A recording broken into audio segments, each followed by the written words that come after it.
എണ്ണി എണ്ണി സ്തുതിക്കുവാൻ എണ്ണമില്ലാത്ത കൃപകളിനാൽ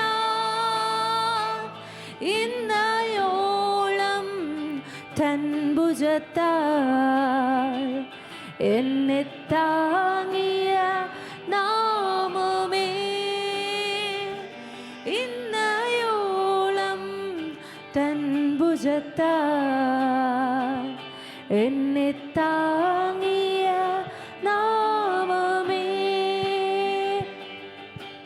യോർദാൻ കലങ്ങി മറിയും ജീവിത ഭാരങ്ങൾ,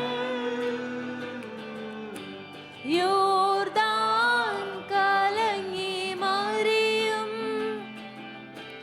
ജീവിത ഭാരങ്ങൾ ഏലിയാവിൻ പുതപ്പെവിടെ എൻ്റെ വിശ്വാസ ശോധനയിൽ, ഏലിയാവിൻ പുതപ്പെവിടെ എൻ്റെ വിശ്വാസ ശോധനയിൽ എണ്ണി എണ്ണി സ്തുതിക്കുവാൻ എണ്ണമില്ലാത്ത കൃപകളിനാൽ ഇന്നയോളം തൻ ഭുജത്താൽ എന്നെ താങ്ങിയ നാമമേ, ഇന്നയോളം തൻ ഭുജത്താൽ എന്നെ താങ്ങിയ നാമമേ. നിനക്കെതിരായി വരും ആയുധം ഫലിക്കയില്ല, നിനക്കെതിരായി വരും ആയുധം ഫലിക്കയില്ല, നിന്റെ ഉടയവൻ നിന്നവകാശം, തൻ്റെ ദാസരിൽ നീതിയവൻ, നിന്റെ ഉടയവൻ നിന്നവകാശം, തൻ്റെ ദാസരിൽ നീതിയവൻ. എണ്ണി എണ്ണി സ്തുതിക്കുവാൻ എണ്ണമില്ലാത്ത കൃപകളിനാൽ ഇന്നയോളം തൻ ഭുജത്താൽ എന്നെ താങ്ങിയ നാമമേ, ഇന്നയോളം തൻ ഭുജത്താൽ എന്നെ താങ്ങിയ നാമമേ, ഇന്നയോളം തൻ ഭുജത്താൽ എന്നെ താങ്ങിയ നാമമേ. ആരൊക്കെ പാടും ഇങ്ങനെ? ഇന്നയോളം തൻ ഭുജത്താൽ എന്നെ താങ്ങിയ നാമമേ, ഇന്നയോളം, ഇന്നയോളം തൻ ഭുജത്താൽ എന്നെ താങ്ങിയ നാമമേ. യേശു എന്ന നാമം എന്നെ ഇന്നും താങ്ങി. ഞാനിവിടെ നിൽക്കുന്നത് പോലും അപ്പ അങ്ങയുടെ കൃപ ഒന്ന് മാത്രമാകുന്നത് ഞങ്ങൾ തിരിച്ചറിയുന്നു അപ്പ. യോഹന്നാൻ്റെ കർത്താവെ 17-ാമത്തെ അധ്യായത്തിൽ 16 കർത്താവെ 17 പറയുന്നത് പോലെ ഞാൻ ലൗകികനല്ലാത്തതുപോലെ അവരും ലൗകികന്മാരല്ല, സത്യത്താൽ അവരെ വിശുദ്ധീകരിക്കണമേ. നിന്റെ വചനം സത്യമാകുന്നു. അവിടുത്തെ വചനം സത്യമാകുന്നതിനെ ഓർത്ത് നന്ദി പറയുന്നു അപ്പ. അവിടുത്തെ വചനം ഞങ്ങളെ വിശുദ്ധീകരിക്കുന്നതിനെ ഓർത്ത് നന്ദി പറയുന്നു അപ്പ. ഇന്ന് ഞങ്ങളിവിടെ കൂടി വന്നിരിക്കുമ്പോൾ അപ്പ അങ്ങ് കർത്താവെ ഞങ്ങളെ വചനത്താൽ ശുദ്ധീകരിക്കുന്ന ദൈവമാകിയാൽ നന്ദി പറയുന്നു. അങ്ങയുടെ പരിശുദ്ധാത്മാവെന്ന നല്ല ദാനത്തെ നൽകിയ ഞങ്ങളുടെ നല്ല പിതാവായ ദൈവമേ, അങ്ങേ ഓർത്ത് കർത്താവെ, പരിശുദ്ധാത്മാവിനെ ഓർത്ത് ഞങ്ങൾ ഇന്ന് സ്തുതിക്കുന്നു. പരിശുദ്ധാത്മാവെ, അങ്ങ് കർത്താവെ ഞങ്ങളുടെ അടുത്ത് സംസാരിക്കുന്നതിനെ ഓർത്ത് നന്ദി പറയുന്നു. അങ്ങ് ഞങ്ങളുടെ അടുത്ത് ഇടപെടുന്നതിനെ ഓർത്ത് നന്ദി പറയുന്നു. കർത്താവെ, അങ്ങയുടെ വചനം ഇന്ന് ഞങ്ങളെ വിശുദ്ധീകരിക്കുന്നു. ആരൊക്കെ അത് ഏറ്റു പറയും? ഇന്ന് അവിടുത്തെ വചനം എന്നെ വിശുദ്ധീകരിക്കുന്നതിനെ ഓർത്ത് നന്ദി പറയുന്നു. അപ്പ ഇന്ന് അവിടുത്തെ വചനം എന്നെ ശുദ്ധീകരിക്കുന്നതിനെ ഓർത്ത് നന്ദി പറയുന്നു. അതെന്നെ പുതുക്കുന്നതിനെ ഓർത്ത് ഞാൻ നന്ദി പറയുന്നു. എന്നെ കർത്താവെ രൂപാന്തരപ്പെടുത്തുന്നതിനെ ഓർത്ത് ഞാൻ നന്ദി പറയുന്നു. കർത്താവെ, എൻ്റെ പാറയായ യേശുവേ, എൻ്റെ കോട്ടയായ യേശുവേ, എന്നെ കാക്കുന്ന എൻ്റെ ദൈവമേ, അങ്ങേ ഞാനെന്ന് മഹത്വീകരിക്കുന്നു. കർത്താവെ, എൻ്റെ ബലവും മഹത്വവും കർത്താവെ അങ്ങേക്ക് മാത്രമുള്ളതാകുന്നു. കർത്താവെ, എൻ്റെ പാറയാകും യേശുനാഥാ, എന്നെ കാക്കും ദൈവം നീയേ. എൻ്റെ പാറയാകും യേശുനാഥാ, എന്നെ കാക്കും ദൈവം നീയേ. മഹിമയും ബലവും നിറഞ്ഞവനേ, എന്നുമെന്നും സ്തുതി നിനക്ക്. മഹിമയും ബലവും നിറഞ്ഞവനേ, എന്നുമെന്നും സ്തുതി നിനക്ക്. ആരാധന അങ്ങയ്ക്ക്, ആരാധന അങ്ങയ്ക്ക്, ആരാധന അങ്ങയ്ക്ക്, ആരാധന അങ്ങയ്ക്ക്. യേശുവേ, ആരാധന അങ്ങയ്ക്ക്, ആരാധന അങ്ങയ്ക്ക്, ആരാധന അങ്ങയ്ക്ക്, ആരാധന അങ്ങയ്ക്ക്. നിന്റെ ചിറകുകളിൽ നിഴല് എന്നും ആനന്ദം പകരുന്നു നീ. നിന്റെ ചിറകുകളിൽ നിഴല് എന്നും ആനന്ദം പകരുന്നു നീ. വിശ്വസ്തനും നീ എന്നും തുണയായൊരും സ്തുതിക്കു യോഗ്യനും നീ. വിശ്വസ്തനും നീ എന്നും തുണയായൊരും സ്തുതിക്കു യോഗ്യനും നീ. ആരാധന അങ്ങയ്ക്ക്, ആരാധന അങ്ങയ്ക്ക്, ആരാധന അങ്ങയ്ക്ക്, ആരാധന അങ്ങയ്ക്ക്. യേശുവേ, ആരാധന അങ്ങയ്ക്ക്, ആരാധന അങ്ങയ്ക്ക്, ആരാധന അങ്ങയ്ക്ക്, ആരാധന അങ്ങയ്ക്ക്. എന്നിൽ ജീവനുള്ള നാളുകളെല്ലാം അങ്ങെ സ്തുതിച്ചു പാടിടുമേ. എന്നിൽ ജീവനുള്ള നാളുകളെല്ലാം അങ്ങെ സ്തുതിച്ചു പാടിടുമേ. നാഥാ, നീ ചെയ്ത നന്മകളെ എന്നാളും സ്തുതിച്ചിടുമേ. നാഥാ, നീ ചെയ്ത നന്മകളെ എന്നാളും സ്തുതിച്ചിടുമേ. ആരാധന അങ്ങയ്ക്ക്, ആരാധന അങ്ങയ്ക്ക്, ആരാധന അങ്ങയ്ക്ക്, ആരാധന അങ്ങയ്ക്ക്. യേശുവേ, ആരാധന അങ്ങയ്ക്ക്, ആരാധന അങ്ങയ്ക്ക്, ആരാധന അങ്ങയ്ക്ക്, ആരാധന അങ്ങയ്ക്ക്, ആരാധന അങ്ങയ്ക്ക്, ആരാധന അങ്ങയ്ക്ക്, ആരാധന അങ്ങയ്ക്ക്, ആരാധന അങ്ങയ്ക്ക്. യേശുവേ, ആരാധന അങ്ങയ്ക്ക്, ആരാധന അങ്ങയ്ക്ക്, ആരാധന അങ്ങയ്ക്ക്, ആരാധന അങ്ങയ്ക്ക്. കർത്താവെ, ആരാധനയ്ക്ക് യോഗ്യനായവനെ ഞങ്ങൾ ഇന്ന് ആരാധിക്കുന്നു. കർത്താവെ, അങ്ങ് മാത്രം യോഗ്യനെന്ന് ഞങ്ങൾ ഇന്ന് തിരിച്ചറിയുന്നു അപ്പ. 7 നക്ഷത്രത്തിൽ കർത്താവെ വലം കയ്യിൽ പിടിച്ചു കർത്താവെ അങ്ങ് നടന്നു വരുന്നത് കർത്താവെ ഞങ്ങൾ കാണുന്നു കർത്താവെ. ഞങ്ങളുടെ കണ്ണുകളാൽ ഞങ്ങളത് കാണുന്നു കർത്താവെ.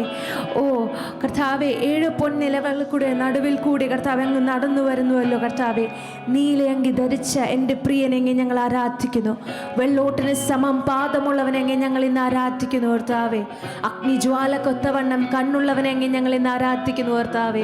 ഓ എത്ര സ്തുതിച്ചാലും മതി വരികയില്ലല്ലോ കർത്താവെ. എത്ര നന്ദി പറഞ്ഞാലും മതി വരികയില്ലല്ലോ കർത്താവേ. യേശുവേ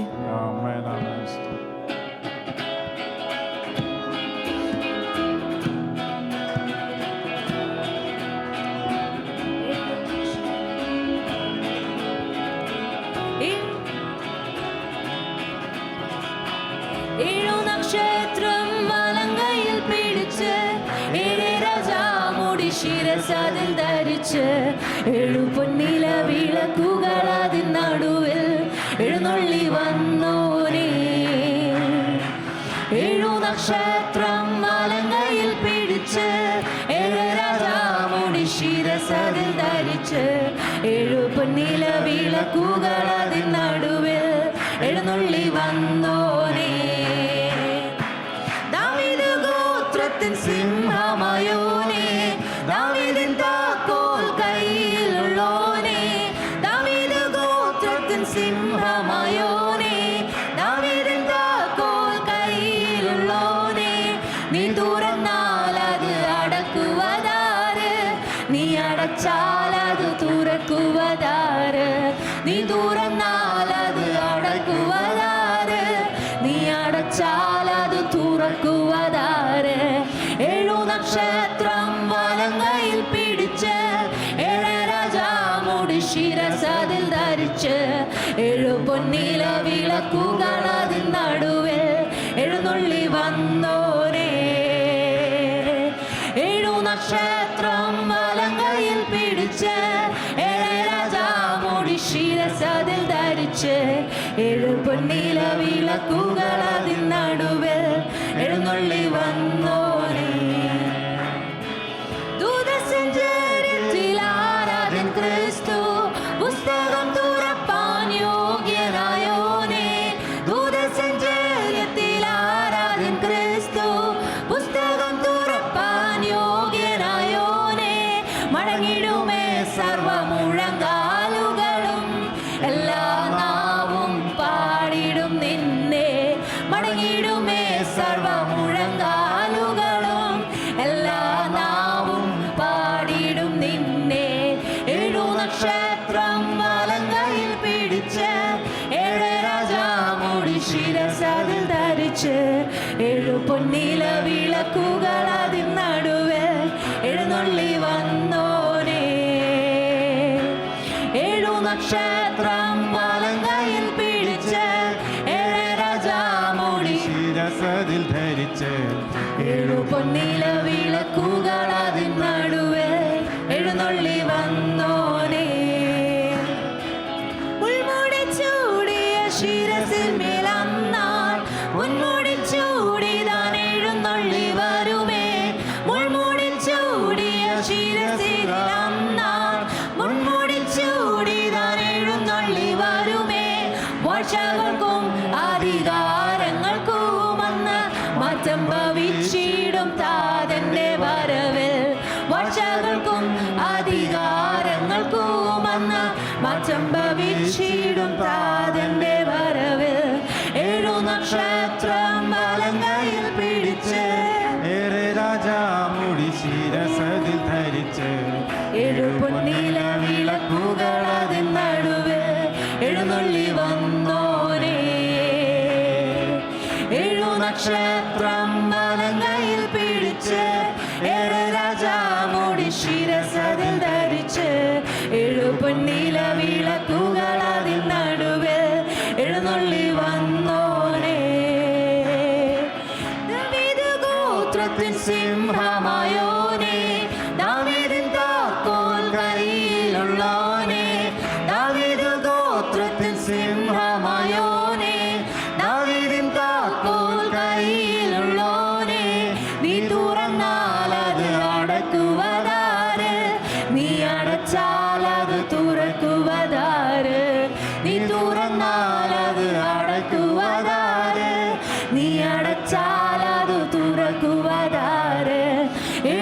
നക്ഷത്രം വലങ്കയിൽ പിടിച്ച് 7 രാജാമുടി ശിരസതിൽ ധരിച്ച് 7 പൊന്നില വിളക്കുകൾ അതിൻ നടുവിൽ എഴുന്നള്ളി വന്നോനേ.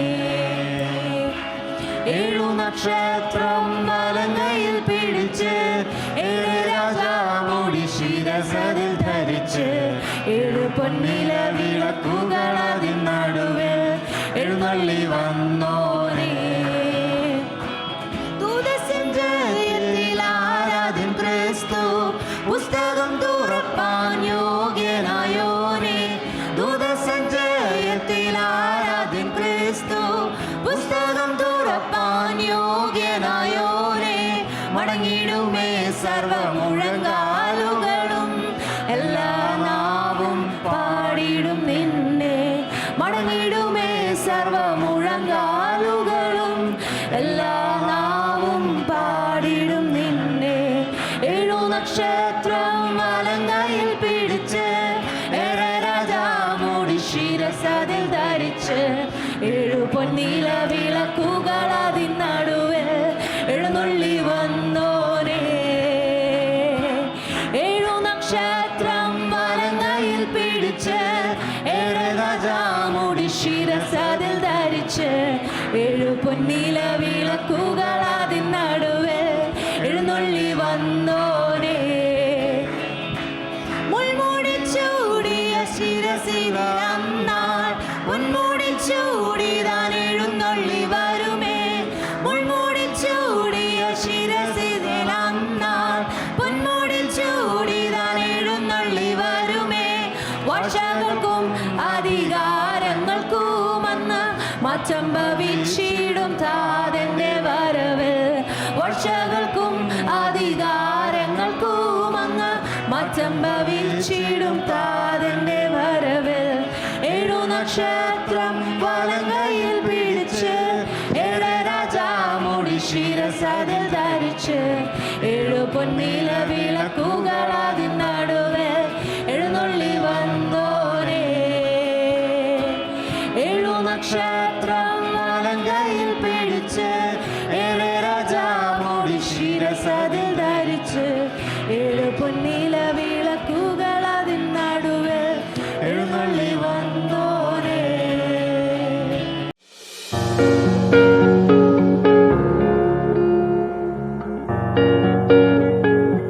വീണ്ടും അങ്ങയുടെ മുമ്പിലേക്ക് കടന്നു വരികയാണ്. ഈ ഒരു ദിവസം കൂടി ഞങ്ങൾക്കായി അനുവദിച്ചല്ലോ. അങ്ങയുടെ മാറ്റമില്ലാത്ത വചനം പഠിച്ച് കർത്താവേ, അവിടുത്തെ പുത്രനെ പോലെയായി തീരുവാൻ അങ്ങ് ഞങ്ങളെക്കുറിച്ച് ആഗ്രഹിക്കുന്നത് ഇന്ന് രാത്രിയിലും പിതാവിൻ്റെ ഹൃദയത്തിൽ ഈ ഭൂമിയിൽ ഇനി നടക്കാൻ പോകുന്ന കാര്യങ്ങളെക്കുറിച്ച് കർത്താവ് അങ്ങയുടെ പരിശുദ്ധാത്മാവിൽ ഞങ്ങൾ ശരണപ്പെട്ട് ഇന്ന് രാത്രിയിലും പഠിക്കാൻ ആഗ്രഹിച്ചുകൊണ്ട് അങ്ങയുടെ മുമ്പിൽ ഇരിക്കുകയാണ്. കർത്താവ്, ഞങ്ങൾക്ക് അങ്ങയുടെ മനസ്സറിയണം. ഞങ്ങളുടെ സ്വർഗീയ പിതാവിൻ്റെ ഹൃദയം ഞങ്ങൾക്കറിയണം. ഈ ആയുസ്സിൽ കർത്താവ് ഏറെ ശ്രദ്ധയോടെ ഞങ്ങൾക്ക് ഞങ്ങളുടെ ക്രിസ്ത്യ ജീവിതം ഓടിത്തീർപ്പാൻ ഞങ്ങൾ വിളിച്ചിരിക്കുന്ന വിളിക്കൊത്തവണ്ണം വളരെ ഭയഭക്തിയോടെ ഈ പരദേശവാസം കർത്താവ്, ഈ ഞങ്ങളുടെ ഈ മരുവ് പ്രയാണം വളരെ ശ്രദ്ധയോടെ ഓടിത്തീർപ്പാൻ ഞങ്ങൾക്ക് അങ്ങയുടെ മനസ്സ്, അവിടുത്തെ ഹിതം, അവിടുത്തെ ഇഷ്ടം കർത്താവ്, ഞങ്ങൾക്ക് ഇനി വരാൻ പോകുന്ന കാര്യങ്ങളെക്കുറിച്ച് ഞങ്ങൾക്ക് അറിയാൻ ആഗ്രഹിക്കുന്നുണ്ട് കർത്താവ്. അതുകൊണ്ട് ഇത് രാത്രിയിലും ഞങ്ങൾ ഒരുമിച്ച് അങ്ങയുടെ മുമ്പിലായിരിക്കുകയാണ്. കർത്താവെ, പഠിച്ചുകൊണ്ടിരിക്കുന്ന കർത്താവെ, ഞങ്ങളുടെ പരിശുദ്ധാത്മാവ് പഠിപ്പിക്കുന്ന ആ നിത്യത മുതൽ നിത്യത വരെ എന്നുള്ള ആ മനോഹരമായ ദൈവത്തിൻ്റെ മനസ്സ് ഇന്ന് രാത്രിയിലും വീണ്ടും പൊഴിച്ചു തരുവാൻ ഞങ്ങൾ അങ്ങയുടെ മുമ്പിലേക്ക് കരങ്ങൾ നീട്ടുകയാണ്. ആ സ്വർഗീയ മന്നയ്ക്ക് വേണ്ടി ഇതാ ഇന്ന് രാത്രി ഞങ്ങൾ ഒരുമിച്ചായിരിക്കുന്നു. കർത്താവെ, ഞങ്ങളുടെ ഹൃദയങ്ങളിലെ ശാന്തമാക്കി തരുവാൻ, എല്ലാ ഹൃദയങ്ങളെയും അങ്ങ് ശാന്തമാക്കി ഏകാഗ്ര ഹൃദയമാക്കി വളരെ ഭയത്തോടെ ദൈവസന്നിധിയിൽ കേൾക്കാൻ തക്ക വേണം ഞങ്ങൾ നീ എടുത്തിരിക്കുന്ന കൃപക്കായി സ്തോത്രം ചെയ്യുന്നു. ഏൽപ്പിക്കുകയാണ് യേശുവിന്റെ നാമത്തിൽ തന്നെ. ആമേൻ, ആമേൻ. നാം പഠിച്ചുകൊണ്ടിരുന്ന വിഷയം നിത്യത മുതൽ നിത്യത വരെ എന്ന ക്ലാസ്സാണ്. നമ്മൾ ദൈവം ആദ്യം ഏകനായ ദൈവത്തിൻ്റെ ഹൃദയത്തിൽ മറഞ്ഞു കിടന്ന രഹസ്യം എന്ന് പറഞ്ഞാൽ, ഈ ഭൂമിയും ആകാശവും നക്ഷത്രങ്ങളും മനുഷ്യനും ദൂതന്മാർ പോലും ഇല്ലാത്ത കാലഘട്ടത്തിൽ ഏകനായ ദൈവത്തിൻ്റെ ഹൃദയത്തിൽ മറഞ്ഞു കിടന്ന രഹസ്യം, ആ ഇഷ്ടത്തിന് വേണ്ടി, ആ രഹസ്യത്തിന് വേണ്ടി, ദൈവത്തിൻ്റെ മനസ്സിന് വേണ്ടിയാണ് ദൈവം ഈ കാണുന്ന മുഴുവൻ സൃഷ്ടിച്ചതെന്ന് നമ്മൾ കണ്ടായിരുന്നു. ആ ഏകനായ ദൈവം ആദ്യമായി സൃഷ്ടിച്ചത് ദൂതന്മാരെയാണ്. അതിനു മുമ്പായി നമ്മൾ കണ്ടു ദൈവം എന്തിനു വേണ്ടിയാണ് തൻ്റെ ഈ ഭൂമിക്കകത്ത് തൻ്റെ പ്രൊജക്റ്റ് നടക്കുന്നത്. ദൈവത്തിന് ഒരുപറ്റം പുത്രിപുത്രന്മാർ വേണമെന്ന് നമ്മൾ കണ്ടായിരുന്നു. നമ്മൾ അതിനുശേഷം ദൈവം ആദ്യമായി ദൂതന്മാരെ സൃഷ്ടിച്ചു. തുടർന്ന് ദൈവം ഈ നക്ഷത്ര സമൂഹങ്ങളെ സൃഷ്ടിച്ചു. അതിനുശേഷം ആ നക്ഷത്രങ്ങൾ സമൂഹങ്ങളുടെ ഇടയിൽ ദൈവം ഭൂമിയെ സൃഷ്ടിച്ചു. അതിനുശേഷം നമ്മൾ കഴിഞ്ഞ ആഴ്ചയിൽ കണ്ടാണ്. അതിനിടയ്ക്ക് വീണുപോയ ദൂതന്മാരെ കുറിച്ചൊക്കെ നമ്മൾ കണ്ടായിരുന്നു. ഇപ്പോൾ നമ്മൾ പഠിച്ചു വന്നിരിക്കുന്നത്, ലാസ്റ്റ് പറഞ്ഞ് അവസാനിപ്പിച്ചത് നമ്മൾ ഇവിടെയാണ്. കർത്താവിൻ്റെ സഭ, മണവാട്ടി സഭ എടുക്കപ്പെട്ട ശേഷം ആ സമയം തന്നെ ഭൂമിയിൽ വലിയൊരു യുദ്ധമുണ്ടാകും. ആകാശമണ്ഡലങ്ങളിൽ അത് പിശാചും മിഖായേലും തമ്മിലായിരിക്കുമെന്ന് നമ്മൾ കണ്ടു. അങ്ങനെ ഒരു സൈഡിൽ കൂടി വിശുദ്ധ മണവാട്ടിയെ ചേർത്തുകൊണ്ട് പോകുമ്പോൾ മറു സൈഡിൽ കൂടി ഇവിടെ മിഖായേലും ദൂതന്മാരും വീണുപോയ പിശാചുക്കളോട് യുദ്ധം പടവെട്ടി അവരെ പൂർണ്ണമായും ഭൂമിയിലേക്ക് തള്ളിക്കളയുന്ന ഒരു അനുഭവം നമ്മൾ കണ്ടു. പിന്നീട് 7 വർഷക്കാലം ഒരാഴ്ച വട്ടത്തേക്ക് ഭൂമിയെ അവർ ഭരിക്കുന്ന കാര്യം നമുക്കറിയാൻ പറ്റും. ഭരിക്കുമ്പോൾ നിങ്ങൾ അറിയണം, ദൈവത്താലല്ല സംഭവിക്കുക, അല്ലാതെ പിശാചിന് അധികാരം കിട്ടുകയില്ല, കൊടുക്കുകയാണ് പിശാചിന്. മനസ്സിലാവുന്നുണ്ടോ? ഒരിക്കലും ഇന്ന് ഭൂമിക്കകത്ത് പോലും ആർക്കും അധികാരം, മനുഷ്യർക്കോ പിശാചിനോ ഒന്നും അധികാരമില്ല. ഇന്ന് ദൈവമാണ് ഭൂമിക്കകത്ത് ചെയ്തുകൊണ്ടിരിക്കുന്നത്. ആ കാര്യം മറന്നു പോകരുത്. ദൈവം അറിയാതെ നമ്മുടെ ജീവിതത്തിൽ ഒന്നും സംഭവിക്കുന്നില്ല. ഇതെന്തെങ്കിലും സംഭവിക്കുന്നുവെങ്കിൽ, ഗവൺമെൻറ്റുകൾ മറിഞ്ഞു വരുന്നുവെങ്കിൽ, നമുക്ക് ഇഷ്ടമില്ലാത്ത ഗവൺമെൻറ്റുകൾ വരുന്നുവെങ്കിൽ, എന്തുമാകട്ടെ, നമുക്ക് ഇഷ്ടമില്ലാത്ത നേതൃത്വങ്ങൾ നമ്മുടെ ജീവിതത്തിൽ വരുന്നുവെങ്കിൽ, നമ്മുടെ സഭയിൽ പോലും നമുക്ക് ഇഷ്ടമില്ലാത്ത നേതൃത്വ സമൂഹങ്ങൾ വരുന്നുവെങ്കിൽ ഒക്കെ ദൈവത്താൽ സംഭവിക്കുന്നതാണ്. ഞാൻ ഈ പറഞ്ഞ മനസ്സിലാവുന്നുണ്ടോ? ദൈവം അറിയാതെ ഇന്ന് ഭൂമിക്കകത്ത് ഒന്നും അനങ്ങുന്നില്ല. ഹല്ലേലൂയ. ഭരണാധികാരികൾ പോലും ദൈവത്താൽ നിയമിക്കപ്പെടുന്നത്. അതുകൊണ്ട് മറന്നു പോകരുത്, ദൈവം 7 വർഷം ഈ ഭൂമിയെ ഭരിക്കുവാൻ വേണ്ടി, ഭൂമിയിൽ നിവാസികളെ ഭരിക്കുവാൻ വേണ്ടി പിശാചിന് ഒരാഴ്ച വട്ടത്തേക്ക് അല്ലെങ്കിൽ 7 വർഷത്തേക്ക് അധികാരം കൊടുക്കുന്നു എന്ന് നമ്മൾ കണ്ടായിരുന്നു. അപ്പോൾ ഇനി സംഭവിക്കാൻ പോകുന്ന ഏറ്റവും വലിയ കാര്യമെന്ന് പറയുന്നത് കർത്താവിൻ്റെ വിശുദ്ധ മണവാട്ടിയെ ചേർക്കപ്പെടുന്ന കാര്യമാണ്. അതാണ് ഇനി വരാൻ പോകുന്ന ഏറ്റവും വലിയ മഹാത്ഭുതം. ഈ ഭൂമിക്കകത്ത് എനിക്ക് പ്രപഞ്ചത്തിൽ പോലും സംഭവിക്കാൻ പോകുന്ന മഹാത്ഭുതം അതാണ്. മനസ്സിലാവുന്നുണ്ടോ? അതിനുശേഷം വരാൻ പോകുന്ന കാര്യങ്ങളാണ് നമ്മൾക്കിനി ചിന്തിച്ചു കൊണ്ടിരിക്കുന്നത്. ഇതിൻ്റെ ആവശ്യമുണ്ടെന്ന് ചോദിച്ചാൽ ആവശ്യമുണ്ട്. കാരണം കർത്താവിൻ്റെ വരവിൽ ഒരു ചെറിയ ശേഷിപ്പേ കർത്താവിൻ്റെ വരവിൽ പോകത്തുള്ളൂ. അതറിയണമെങ്കിൽ നോഹയുടെ കാലഘട്ടത്തെക്കുറിച്ച് നമ്മൾ പഠിക്കണം. 2 ഇസ്രായേൽ ജനത്തെ മരുഭൂമിയിൽ അല്ലെങ്കിൽ മിസ്രൈമിൽ നിന്ന് വിടുവിച്ച് അവരെ മരുഭൂമിയിൽ 40 വർഷം കറക്കിയിട്ടും അവർ കനാൽ ദേശ വാഗ്ദത്ത ഭൂമി അവകാശമാക്കിയത് വളരെ കുറച്ച് പേർ മാത്രമേ ഉള്ളൂ. ഏനോശയുടെ കാലഘട്ടത്തിൽ യഹോവയുടെ നാമത്തിലുള്ള യഹോവയുടെ നാമത്തിലുള്ള ആരാധന ആരംഭിച്ചിട്ടും ന്യായവിധി വന്നപ്പോൾ, നോഹയുടെ കാലഘട്ടത്തിൽ ജലപ്രളയം വന്നപ്പോൾ വളരെ ചുരുക്കം പേർ, 8 പേർ മാത്രം, എണ്ണപ്പെട്ട ചുരുക്കം പേർ മാത്രമേ രക്ഷ പ്രാപിച്ചിട്ടുള്ളൂ. അതും ഈ തലമുറയിൽ സംഭവിക്കാൻ പോകുന്ന മഹാത്ഭുതങ്ങളിൽ ഒന്ന് തന്നെയാണ്. കാരണം ഇന്ന് ഈ ആത്മീയഗോളത്തിൽ വലിയ ഒരു കൈവിടപ്പെട്ടു പോകുന്ന ഒരു വലിയ കൂട്ട സമൂഹം നമ്മുടെ ഇടയിൽ തന്നെയുണ്ട്. മീൻസ് ആത്മീയഗോളത്തിൽ മുഴുവനുമുണ്ട്. വലിയ ചെറിയ ശേഷിപ്പ് കർത്താവിനോട് പറ്റിച്ചേർന്ന് ജീവിക്കുന്നവർ മാത്രമേ കർത്താവിൻ്റെ മണവാട്ടി അല്ലെങ്കിൽ പുത്രത്വം അല്ലെങ്കിൽ അവൻ്റെ ജയാളികൾ ആയി പോകത്തുള്ളൂ. എൻ്റെ വാക്ക് നിങ്ങൾ ശ്രദ്ധിക്കണേ. കാരണം വളരെ ചുരുക്കം പേർ. പക്ഷെ നമ്മൾ എന്തുകൊണ്ട് പഠിക്കാൻ പോകുന്ന കാര്യം മറ്റൊന്നുമല്ല, കൈവിടപ്പെട്ടു പോകുന്ന ഒരു വലിയ പുരുഷാരത്തെക്കുറിച്ച് ബൈബിൾ പഠിപ്പിക്കുന്നുണ്ട്. അവർക്ക് പുത്രത്വം നഷ്ടപ്പെട്ടു പോയി, മണവാട്ടി സഭ നഷ്ടപ്പെട്ടു പോയി. അവർക്ക് അടുത്ത കാറ്റഗറിക്കാരാണ്. ഇന്ന് നമ്മൾ മത്തായി 24-ാം അധ്യായമൊക്കെ പഠിക്കുമ്പോൾ അവിടെ അവസാനത്തോളം സഹിച്ചു നിൽക്കുന്നവർ രക്ഷ പ്രാപിക്കും എന്നൊക്കെ പറയുമ്പോൾ എല്ലാം നമുക്കാണെന്ന് വിചാരിച്ച് നമ്മൾ ക്ലാസ് എടുത്തുകൊണ്ടിരിക്കുക. ലോകമ്പാട് സുവിശേഷം അറിയപ്പെടുമ്പോൾ കർത്താവ് വരും എന്നൊക്കെ പറയും. ശരി തന്നെയാണ്. പക്ഷേ അവിടെ വ്യത്യാസങ്ങളൊക്കെ ഉണ്ട്. ഇതൊന്നും പലപ്പോഴും നമുക്കുള്ളതല്ല. അവസാനത്തോളം സഹിച്ചു നിൽക്കുന്നവൻ രക്ഷ പ്രാപിക്കും എന്നൊക്കെ പറയുന്നത് വേറെ കൂട്ടരെ കുറിച്ചാണ്. കിഴക്കെന്നും പടിഞ്ഞാറെന്നും വടക്ക് തേരെ കിഴക്ക് തെക്കുന്നൊക്കെ അനേകർ വന്ന് അബ്രഹാമിനോടും ഇസ്ഹാക്കിനോടും യാക്കോബിനോടും കൂടെ പന്തിക്കിരിക്കും. അത് വേറെ കൂട്ടരാണ്. മനസ്സിലാവുന്നുണ്ടോ? അനേകർ വന്ന് പന്തിക്കിരിക്കും. മണവാളന്റെ കല്യാണത്തിനും ക്ഷണിക്കപ്പെട്ടവർ ഭാഗ്യവാന്മാർ. നമ്മൾ ഹല്ലേലൂയ ഒന്നും പറയണ്ട, അവർ ക്ഷണിക്കപ്പെട്ടവരാ. കല്യാണത്തിന് ക്ഷണിക്കപ്പെട്ടവർ അവർ ഇവിടെ വന്ന് സ്റ്റേജിലല്ല ഹാളിൽ നിന്ന് സാപ്പാട് കഴിച്ചിട്ട് പോയാൽ മതി. പക്ഷേ സ്റ്റേജിനകത്തിരിക്കുന്നത് വേറെ ആൾക്കൂട്ടരാണ്. അതവൻ്റെ മണവാട്ടിയാ, അതവൻ്റെ പുത്രന്മാരാ. എനിക്ക് പറഞ്ഞ മനസ്സിലാകുന്നുണ്ടോ? നമ്മൾ ക്ഷണിക്കപ്പെട്ടവരൊന്നും അല്ല നമ്മളൊക്കെ. അപ്പോൾ അതിനെക്കുറിച്ച് അല്പമായി നിങ്ങളോട് കടന്നു പോകുന്നുണ്ട്. ഈ വാക്യത്തിലേക്ക് ഈ ഒളിഞ്ഞും പറഞ്ഞു പോയി അല്പം മാത്രം നിങ്ങളോട് സംസാരിക്കുന്നുണ്ട്. അതുകൊണ്ടാണ് നമുക്ക് കൈവിടപ്പെട്ടു പോയാലും അടുത്തൊരു ഓപ്ഷൻ നമുക്കുണ്ട്. അതറിഞ്ഞില്ലെങ്കിൽ വളരെ തകരാറ് സംഭവിക്കാൻ ഇടയുണ്ട്. ഓക്കെ, മുന്നോട്ട് കടന്നു പോകാൻ നമുക്ക് നമുക്ക് 7 വർഷത്തെ കാലഘട്ടത്തിൽ പിശാചിന് ഭൂമിയെ ഭരിക്കുവാൻ അധികാരം കിട്ടുന്നു. നമ്മളത് രണ്ടാക്കി മുറിച്ച് പഠിക്കാൻ പോകുക. 3.5 വർഷക്കാലം നമ്മൾ അതിനെക്കുറിച്ച് പഠിച്ചായിരുന്നു.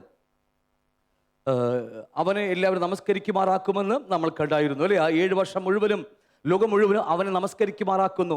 വല്ലാത്തൊരു പ്രകൃതമാണ് ആ കാലഘട്ടത്തിൽ സംഭവിക്കാൻ പോകുന്നത്. വല്ലാത്തൊരു നമ്മൾ ചിന്തിക്കുന്നല്ലോ ഈ 7 വർഷ പീഡനകാലത്തിൽ സംഭവിക്കാൻ പോകുന്ന പ്രശ്നങ്ങളൊന്നും നമ്മൾ ചിന്തിക്കുന്ന അപ്പുറമാണ്. മരണം, ഭൂമിയിൽ മനുഷ്യർ മരണം കൊതിക്കും. നമ്മളിടയ്ക്ക് കൊതിക്കാറുണ്ട്, ഇത് എൻ്റെ കൂടെ ജീവിക്കുന്നതൊക്കെ നല്ലത്, മരിച്ചു പോയാൽ മതി എന്നൊക്കെ പറയാറുണ്ട് അല്ലേ? ഇതല്ല, ഇത് മരണം കൊതിക്കും മനുഷ്യരെല്ലാവരും. പക്ഷേ മരണദൂതനെ ദൈവം എടുത്തു മാറ്റിക്കളയും. അത്രമാത്രം ദാരുണമായ വല്ലാത്തൊരു ലോകമാണ് വരാൻ പോകുന്നത് 7 വർഷ പീഡനകാലം. ഓക്കെ, ഞാൻ വിടുകയും നമ്മൾ അതിനെക്കുറിച്ചൊക്കെ എപ്പോഴെങ്കിലും കാര്യമായി അധികമായി സംസാരിക്കും. ഓക്കെ, ആ 7 വർഷ കാലഘട്ടത്തിൽ ഈ ഭൂമി മുഴുവനും ഒരുവന്റെ പേരിന്റെ സംഖ്യയായ, മനുഷ്യന്റെ സംഖ്യയായ 666 ലോകം മുഴുവനും കടന്നു വരും എന്ന് കഴിഞ്ഞാഴ്ച നമ്മൾ കണ്ടു. ആ മുദ്ര ഏൽക്കാത്ത ഒരുവനും ഈ ഭൂമിക്കകത്ത് ഒരു നേരത്തെ ഭക്ഷണം പോലും കഴിക്കാൻ പറ്റത്തില്ല, വാങ്ങുവാനോ വിൽക്കുവാനോ. കാരണം പോക്കറ്റിൽ ഒരു കടയിൽ കയറി ഊണ് കഴിച്ചു, ഒരു 100 രൂപയുടെ ഊണ് കഴിച്ചു, നമ്മൾ അല്ലെങ്കിൽ ബിരിയാണി കഴിച്ചു 150 രൂപയുടെ അല്ലേ, ബിരിയാണി കഴിച്ചു 150 രൂപ കൊടുക്കണം, പൈസ ഇല്ല. കാരണം അന്ന് ആ കാലഘട്ടത്തിൽ മുഴുവൻ ഡിജിറ്റൽ മണി ആകാൻ പോവുകയാണ്. കയ്യിൽ പൈസ എന്ന് പറയുന്ന നോട്ടുകളൊക്കെ തെരുവീതിൽ, എന്താ പറയുക, വെള്ളികളും പൊന്നുകളും നോട്ടുകളൊക്കെ തെരുവീതിൽ പറന്നു കളിക്കും. ഒരു കുഞ്ഞിനും വേണ്ട. കാരണം അങ്ങനത്തെ ദിവസം വരാൻ പോകുകയാണ്. ഇപ്പോഴല്ല, നമ്മളൊക്കെ പോയ ശേഷം. കുഴപ്പമില്ലല്ലോ അല്ലേ? പോയ ശേഷം അങ്ങനത്തെ ഒരു ലോകം വരാൻ പോകുകയാണ്. ഈ മലമായി എണ്ണുന്ന കാലഘട്ടം, പൊന്നും വെള്ളിയൊക്കെ മലമായി തീരുന്ന കാലഘട്ടം വരാൻ പോകുകയാണ്. ഇന്നൊക്കെ മേടിച്ച് അല്ലേ കൂട്ടി വെക്കുമ്പോൾ ഓർക്കണം, അതൊക്കെ വെറും ആർക്കും ഗുണമില്ലാത്ത ബൈബിൾ പറയുന്ന മലമായി എണ്ണുന്ന കാലഘട്ടം, നോട്ടുകൾക്ക് വിലയില്ലാതെ വരുന്ന കാലഘട്ടങ്ങൾ. അന്ന് നമുക്കൊരു ബിരിയാണി കൈവിടപ്പെട്ടു പോയാൽ, ഇൻ കേസ് വീണ് പോയാൽ, ബിരിയാണി കഴിക്കണമെങ്കിൽ 150 രൂപ കൊടുക്കണമെങ്കിൽ അന്ന് ക്യാഷ് ഇല്ല, മുഴുവനും ഡിജിറ്റൽ മണികളാ. ഇത് ആകണമെങ്കിൽ ആധാർ കാർഡ് നിർബന്ധമാണ്, അല്ലെങ്കിൽ ആധാർ കാർഡ് പറയാം മറ്റേതാ ചിപ്പ് നിർബന്ധമാ. അതെടുക്കുന്നവർക്ക് മാത്രമേ വിൽക്കുവാനും വാങ്ങുവാനും കഴിയത്തുള്ളൂ. അത്രമാത്രം ദാരുണമാണ് ഇത്. ഞാൻ ഇതിനെക്കുറിച്ചൊന്നും ആഴമായി എനിക്ക് പോയിട്ടില്ല. ജസ്റ്റ് നമ്മുടെ ക്ലാസ് റൂട്ടിലെ മതത്തിൽ അല്പം മാത്രമേ നിങ്ങൾ സംസാരിച്ചിട്ടുള്ളൂ. നോക്കി, അത്രമായി ഇത് വല്ലാത്തൊരു കാലഘട്ടമാണ് നമുക്ക് വരാൻ പോകുന്നത്, നമ്മുടെ മുമ്പിൽ നമുക്ക് ശേഷം വരാൻ പോകുന്നത്. അതുകൊണ്ട് എത്രയും വേഗം കർത്താവിൻ്റെ വരവിലേക്കായി ഒരുങ്ങുക എന്നുള്ളതല്ലാതെ മറ്റൊന്നും നമുക്കില്ല. എനിക്ക് പറഞ്ഞ അർത്ഥം മനസ്സിലാവുന്നുണ്ടോ? കൈവിടപ്പെട്ടു പോയാൽ പിശാച് മാത്രം ഭരിക്കുന്ന ലോകമാണ് വരാൻ പോകുന്നത്. അന്ന് സുവിശേഷം പറയാൻ പോലും കഴിയത്തില്ല. അന്ന് 2 ദൂതന്മാർ വന്ന് പ്രസംഗിക്കും എന്നതിനെക്കുറിച്ച് ബൈബിൾ പഠിപ്പിക്കുന്നുണ്ട്. അത് വേറെ ദൂതന്മാർ, മറ്റേ ഏലിയാവിനെ കുറിച്ചല്ല പറയുന്നത്, വേറെ ദൂതന്മാരെ കുറിച്ച് ഒക്കെ വിടുകയാണ്. നമ്മുടെ വിഷയം അതൊന്നുമല്ലല്ലോ.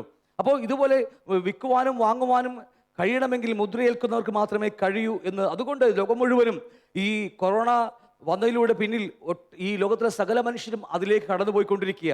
ഇന്ത്യയിൽ ആധാർ കാർഡ് വന്നു, അമേരിക്കയിൽ സോഷ്യൽ സെക്യൂരിറ്റി നമ്പറുകൾ വന്നു, ലോകത്തെ എല്ലാ രാജ്യങ്ങളിലും അവരുടേതായ ഐഡന്റിറ്റി വന്നു കഴിഞ്ഞു.